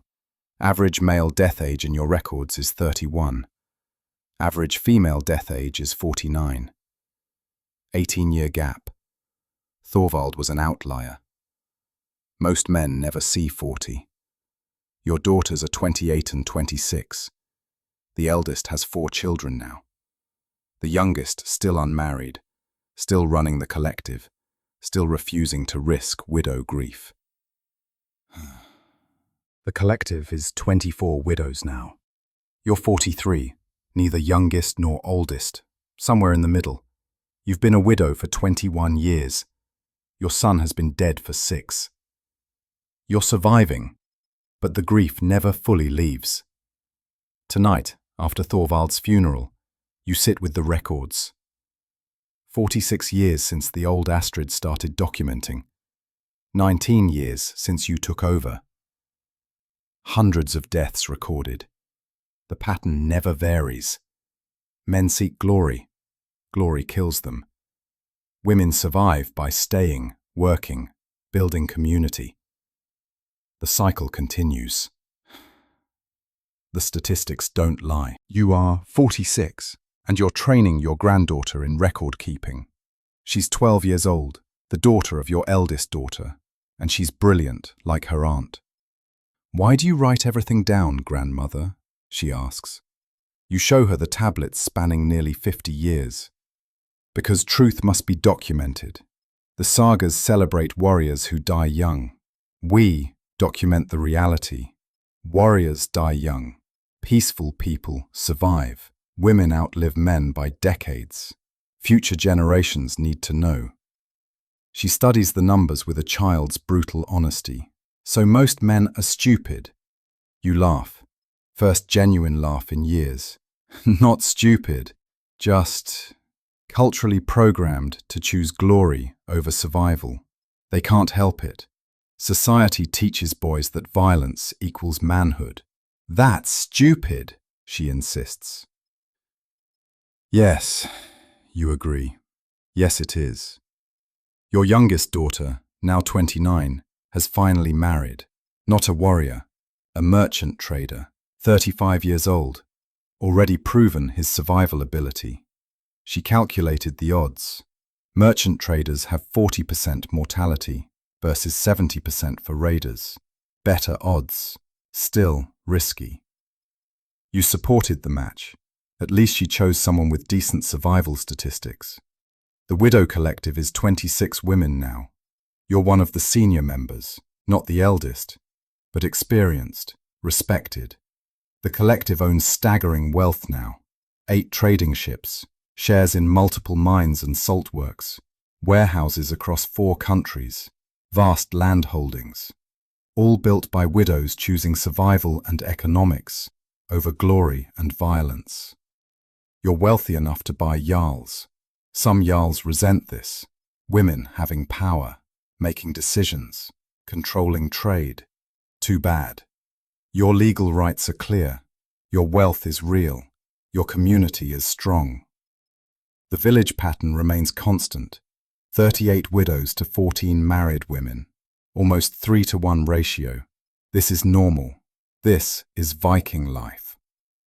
Tonight, your granddaughter asks, "Will I be a widow too?" You consider lying, but the records don't lie. Probably, you tell her, but you'll survive it. We always do, and you'll document it. Continue the... You are 49, and your body is failing in ways you recognize from the old Astrid's final years. The cough that won't quit, the exhaustion that sleep doesn't fix, the weight falling off despite eating. You know what this is, the beginning of the end. You're not afraid. 49 years is a good life for a Viking woman.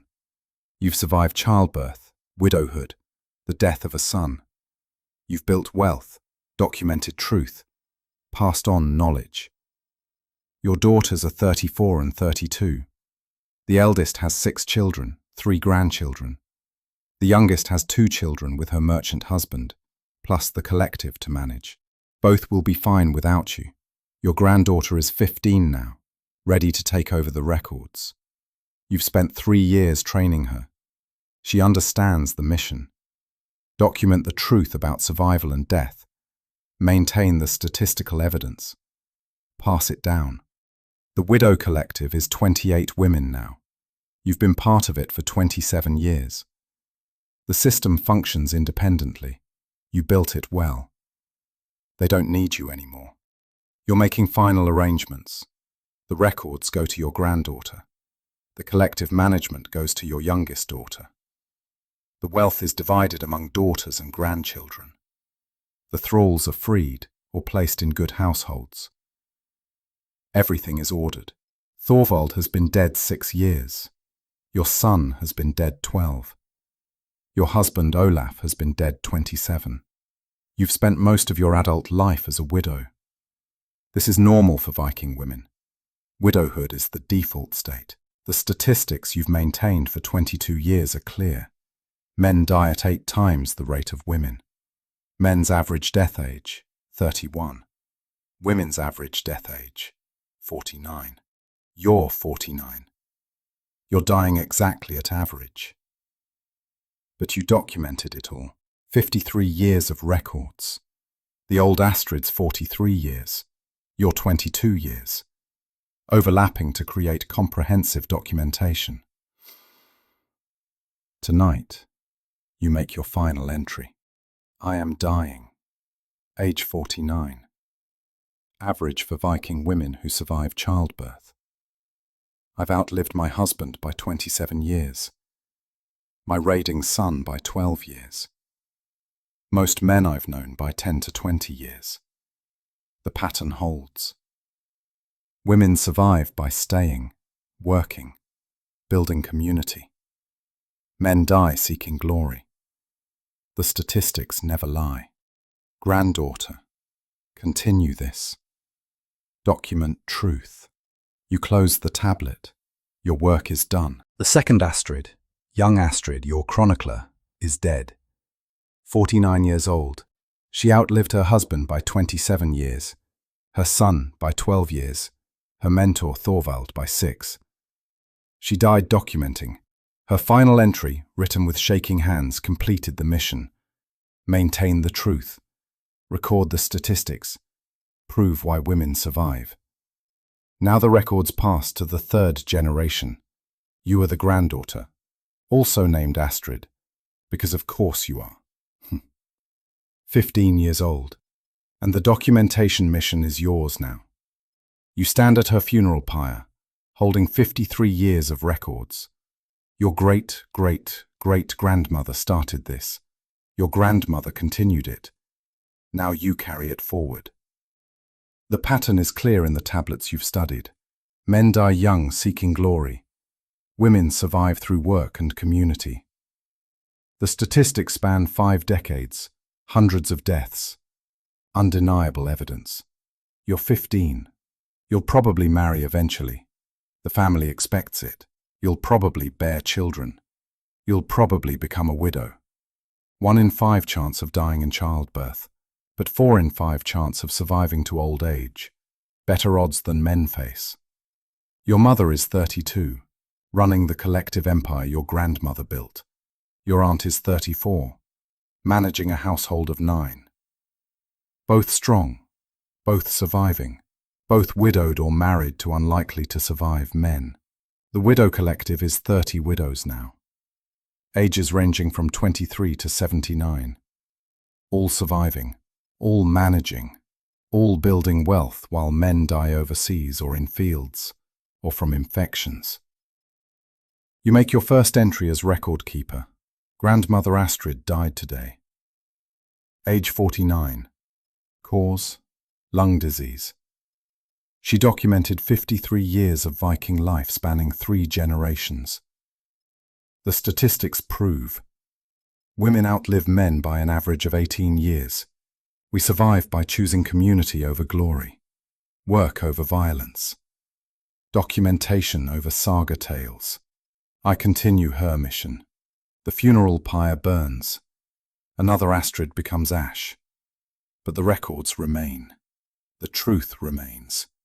And you, 3rd generation Astrid, will keep documenting until you die, and pass the records to the 4th generation. The pattern continues. The statistics don't lie.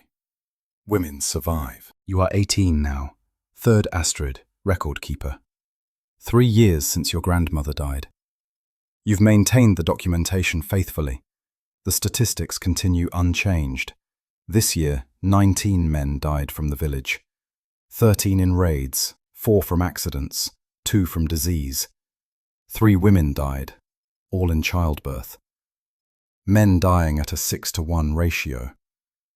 The pattern holds across decades, across generations. Undeniable. You've married, not because you wanted to, but because family pressure was immense. Your husband is 21, a farmer like Haldor's line, peaceful, non-raiding. You calculated the odds. Non-raiding men have 45% mortality before age 40. Not great, but better than 70% for raiders. You're pregnant, 5 months along, facing the 1 in 5 chance of dying in childbirth that your grandmother documented so thoroughly. You're terrified but practical. You've updated your will, prepared succession plans for the records, taught your cousin the documentation system. If you die, the mission continues. Your mother is 35, still running the collective. 32 widows now, managing astonishing wealth. Your aunt is 37, grandmother to 7, still raising children and grandchildren. The collective has evolved further. Now it's essentially a corporation with written bylaws, voting structures, profit-sharing mechanisms. Women's economic power institutionalized and legally protected. You're documenting the evolution. Year 56 of records. Widow collective, now formalized corporation. 32-member widows. Assets including 9 ships, 4 mines, 7 warehouses, extensive land. Annual revenue rivals major jarls. All built by women surviving men's deaths. Proof that female-led economics work. Proof that survival beats glory. You've also started a new section, predictions. Based on 56 years of data, you can predict with reasonable accuracy 70% of current 15-year-old boys will die before 40. 80% of women who survive their first childbirth will reach 50. The numbers are cold, but you are 19 and you survive childbirth. Barely. 23 hours of labor, massive bleeding. You nearly died, but you didn't. 4 in 5 women survive. You were one of the 4. Your daughter is 2 months old. You named her Sigrid, after the grandmother you never met. the one who buried 4 of her 5 children, who lived to 51, watching everyone die around her. Your body is destroyed. The tearing was extensive. The bleeding took weeks to stop. The infection that followed nearly killed you. But you're alive. You update the records with shaking hands. Survived first childbirth. Age 19. Duration 23 hours. Complications: severe hemorrhaging, infection. Recovery 12 weeks. Daughter healthy. I am one of 4 in 5 who survive, understanding now why 20% don't. Childbirth is brutal, but still safer than raiding. Your husband is 22, still alive, still farming. He has maybe a 50-50 chance of reaching 40. You'll probably outlive him by decades. The Widow Collective is 34 women now. 2 new ones joined while you were recovering from childbirth. Both young, both with infants. Both widowed when husbands died in the same raid. The pattern continues, eternal and brutal. Your mother is 36, your aunt is 38. Both healthy, both managing vast households and businesses. Both will probably live into their 50s or 60s. Both have outlived husbands, brothers, fathers by decades. You're documenting the generational pattern now. Your great-great-great-great-grandmother Astrid the Elder lived to 61. Your great-great-great-grandmother Sigrid lived to 51.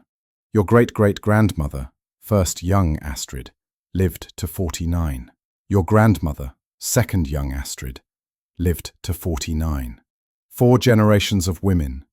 Average lifespan, 52 years. Men in same family line. Average lifespan, 28 years. 24-year gap. That's the answer to the question, why do Viking women outlive men by 20 years? Because they do. The mathematics are undeniable.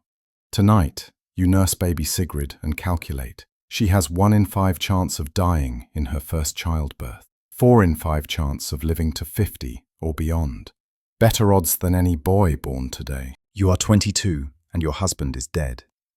25 years old, crushed by a falling tree he was felling. Instant death, body brought home intact at least. You're a widow now. 3 years of marriage, 1 daughter, now alone. The pattern continues. You're the newest member of the Widow Collective that now numbers 36 women. You're not surprised. I calculated the odds when I married. 50% chance he dies before 40. He made it to 25. 5 more years than your grandmother's son, who drowned at 17. Your daughter Sigrid is 3 years old. She'll barely remember her father. This is normal. Most Viking children have dead or absent fathers. You update the records. Husband died, age 25. Cause: tree felling accident. Married 3 years, 1 daughter. I am now widow. Age 22. Expected to survive another 25 to 30 years as widow. Pattern holds. Non-raiding men still die young. Accidents, disease, violence, doesn't matter. Men die, women continue. Your mother is 39, your aunt is 41. Both still managing households and businesses. Both healthy. Both have outlived husbands, brothers, sons, fathers. The collective welcomes you officially as widow member, not just record keeper. They teach you the specific economics of widowhood, how to manage property, how to negotiate as a woman alone, how to protect your daughter's inheritance. You're learning what your grandmothers learned. Widowhood is the default state for adult Viking women. Marriage is temporary. Widowhood is permanent. The collective is now essentially ruling the local economy. 36 widows controlling majority of textile production, most trade ships, significant land holdings. You employ 90 people. Annual revenue exceeds most jarls. And it's all led by women whose husbands died. You're 22 with decades ahead. You'll raise Sigrid. You'll manage your inherited property. You'll contribute to the collective. You'll document everything. And you'll probably never marry again. Why would you? You've seen the statistics. You've lived the pattern. You are 25, and you've been documenting for 10 years. 63 years of total records now. Your great-great-great-great-grandmother's 43 years. Your grandmother's 22 years overlapping. Your 10 years continuing. The statistics are overwhelming. In 63 years, 847 men's deaths recorded. Average age, 30.7 years. Causes, 69% violence, raids, battles, training. 19% accidents, 12% disease.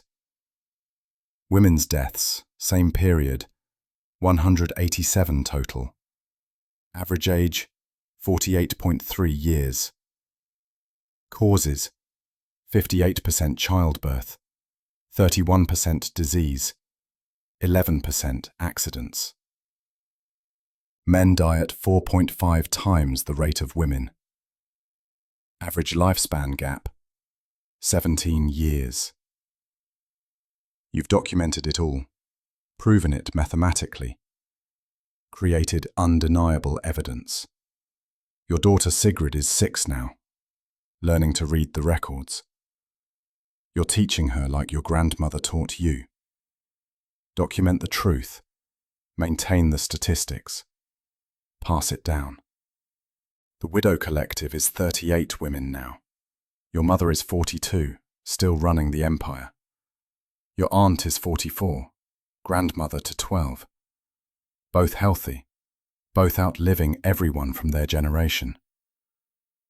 You're considering remarriage. A merchant trader, 43 years old, proven survivor. He's made it past the high mortality years. His odds of reaching 60 are maybe 40%, better than most. But you're hesitant.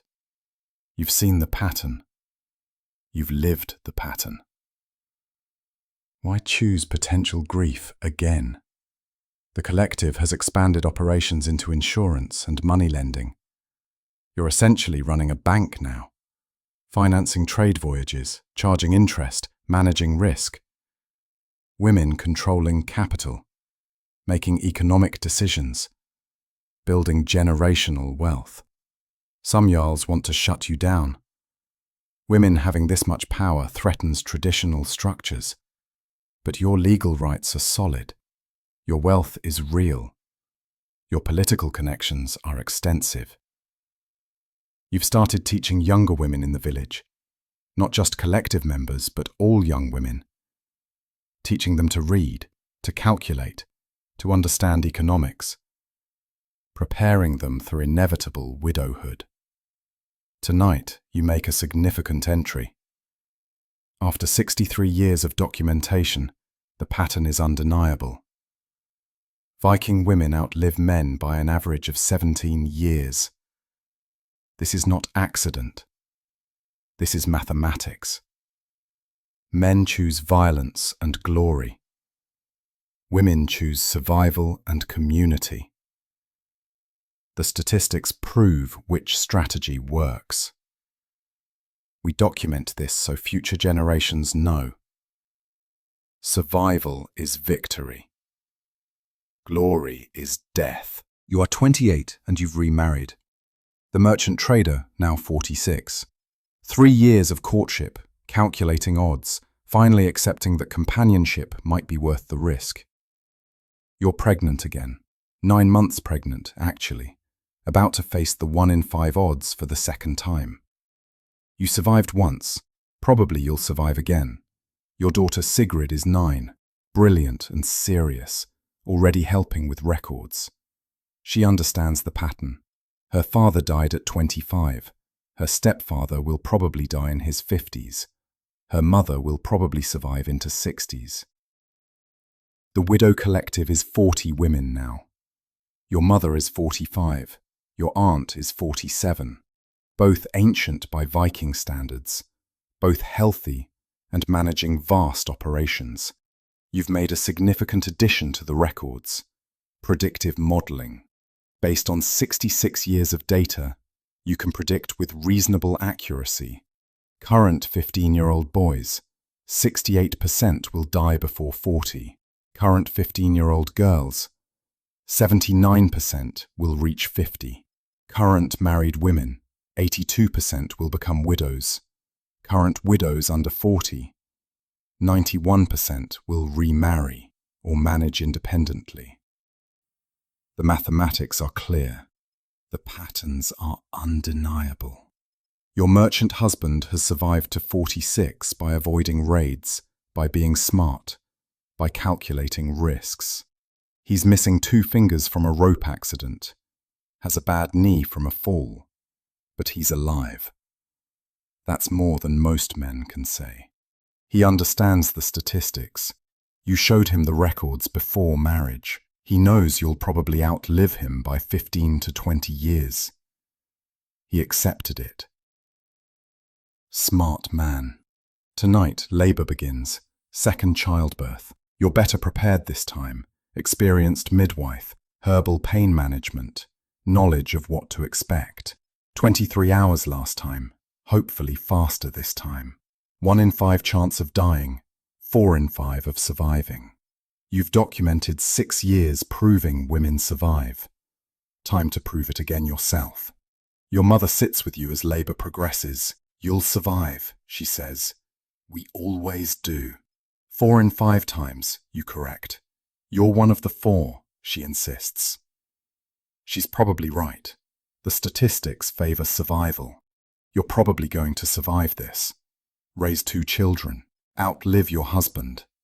Live into your 60s. Document it all. The pattern continues. You are 29, and you survived second childbirth. Easier than the first. Only 14 hours, less bleeding, faster recovery. Your son is 3 months old. You named him Thorvald, after the great uncle who proved men can survive by choosing peace. 4 in 5 women survive childbirth. You've survived twice. Your odds are good now. 2 births completed. Both survived. You're probably done having children. 2 is enough. Your daughter Sigrid is 10. Your son Thorvald is 3 months. Your merchant husband is 47. Still alive. Still trading. He's beaten the average male lifespan by 16 years already. The Widow Collective is 42 women now. Your mother is 46. Your aunt is 48. Both showing age but healthy. Both will probably make it to 60 or beyond. You're documenting a remarkable trend. The collective's success is creating generational wealth that allows younger women to avoid high-risk marriages. Several women in their 20s are choosing to remain unmarried, managing inherited wealth, avoiding widow grief. Your cousin, age 24, put it bluntly. Why marry? I have wealth from my mother's textile business. I have community from the collective. I have purpose from the work. Why add a man who'll probably die and leave me grieving? I'll adopt orphans if I want children. She's not wrong. The mathematics support her choice. You've been documenting for 13 years, 69 years of total records. The statistics remain constant. Men die young, women survive. Widowhood is default female state. But now you're documenting alternatives. Women choosing not to marry. Women raising children collectively. Women building economic power independently of men. The pattern is evolving, not breaking. Men still die at horrific rates, but adapting. Women learning to survive without depending on doomed men. Tonight, you update records. Year 69 of documentation. Pattern holds. Men dying young, women surviving, but evolution occurring. Younger women choosing independence over marriage.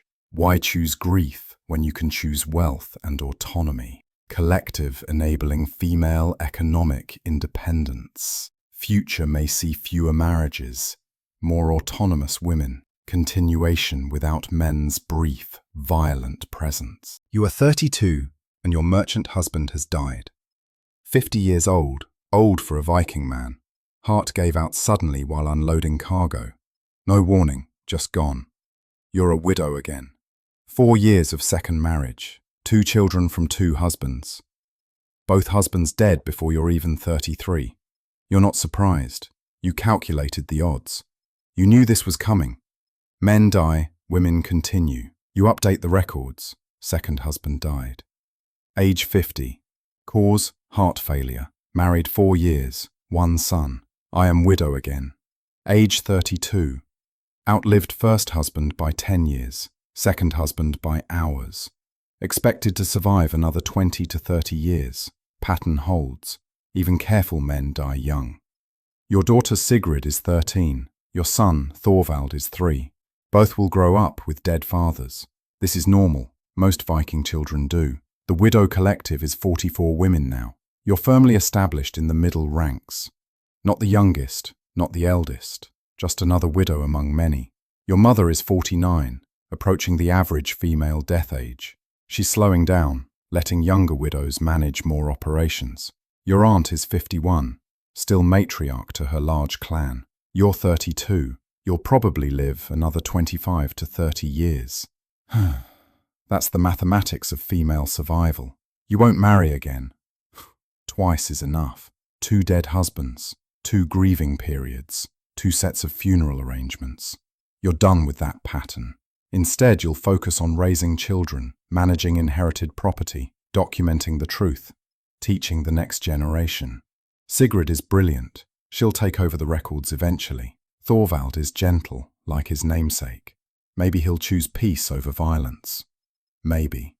The collective has reached peak power. 44 widows controlling majority of regional economy, employing 120 people, operating bank-level financial services, all built by women whose husbands died. Tonight, at your second husband's funeral, you stand dry-eyed. You've mourned before. You'll mourn again when your mother dies, when your aunt dies, when friends die. But you're tired of mourning men who chose risky lives. The pattern continues. Men die, women survive. You document it all. 72 years of records now, thousands of deaths. Undeniable mathematical proof. Viking women outlive men by an average of 17 to 20 years. Not because women are stronger, because men are stupider. They choose glory over survival, violence over peace, risk over security, and they die for it. Always. You are 35 and your mother is dying. 52 years old, lung disease, like so many women who survive everything else. She's been coughing for months, growing thinner, weaker. She outlived her husband by 38 years. She outlived her brother by 23 years. She's managed the widow collective for decades, built an empire, survived everything. Now she's dying peacefully in bed, surrounded by family. You hold her hand. Your daughter Sigrid, now 16, sits on the other side. Your son Thorvald, now 6, plays quietly in the corner. Continue the records, your mother whispers. You and Sigrid. Document everything. The truth must survive, even when we don't. We will, you promise. She smiles weakly. I outlived them all. Your father, my brothers, most men I knew. 52 years. Not bad for a Viking woman. Better than most men, you agree. She dies 3 days later, 52 years old. Average for Viking women who survive childbirth. She hit the statistical mean exactly. Her funeral is massive. 52 years of building community, wealth, relationships. The widow collective, now 46 women, all attend. Your aunt, 54, gives the eulogy. She survived, your aunt says. She built, she documented, she proved that women's way works better than men's way. Peace over glory, community over violence, survival over death. You update the records. Mother died, age 52, cause lung disease. She managed the widow collective for 27 years, built wealth that rivals Jarl's. Documented 32 years of statistics. outlived husband by 38 years, outlived brother by 23 years. Died at exact average age for Viking women. Pattern confirmed again. 75 years of records now. Your great-great-great-great-great-grandmother started this. Your mother continued it. Now you and Sigrid carry it forward. The statistics span 3/4 of a century. Viking women outlive men by 17 to 20 years. The pattern never changes. The mathematics never lie. You're 35. You'll probably live another 15 to 20 years. Sigrid is 16. She'll probably live 40 plus more years. The records will continue. The truth will be documented. The pattern will prove itself, generation after generation. You are 38 years old. Your name is Astrid, third of that name in direct line, fifth generation of record keepers. You sit in the longhouse built by your great-great-great-great-great-great-grandmother 63 years ago. Before you, 78 years of records, wooden tablets covered in runes, documenting thousands of lives and deaths. The truth about Viking survival, carved in permanent record. Your daughter Sigrid is 19 now. She sits beside you, updating the current year's statistics. Your son Thorvald is 9, learning to read the runes that will someday be his responsibility. You've calculated the final statistics. In 78 years of documentation, 1,247 men's deaths recorded. Average male death age, 30.9 years. Primary causes, 68% violence, 20% accidents, 12% disease. 289 women's deaths recorded. Average female death age, 48.7 years. Primary causes, 56% childbirth, 32% disease, 12% accidents. The gap, 17.8 years. Nearly 18 years of extra life for women who survive childbirth. This is the answer. This is why Viking women outlived men by 20 years. Not because women were stronger, because men chose violence and women chose survival. Not because women were luckier, because men sought glory and women sought continuity. Not because of magic or gods, because of mathematics and choices. You write the final summary. After 78 years of documentation across 5 generations, the conclusion is undeniable.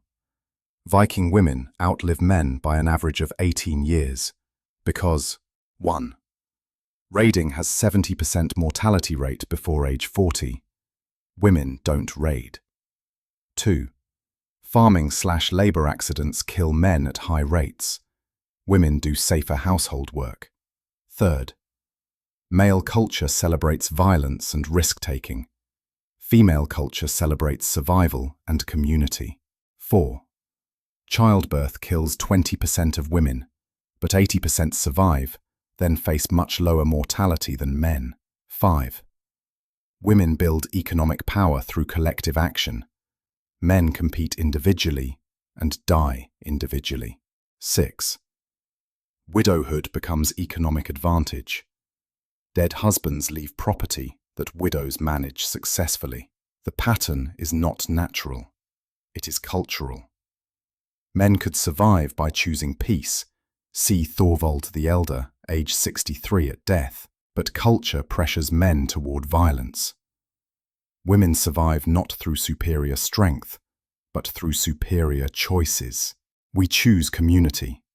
We choose documentation. We choose truth over glory.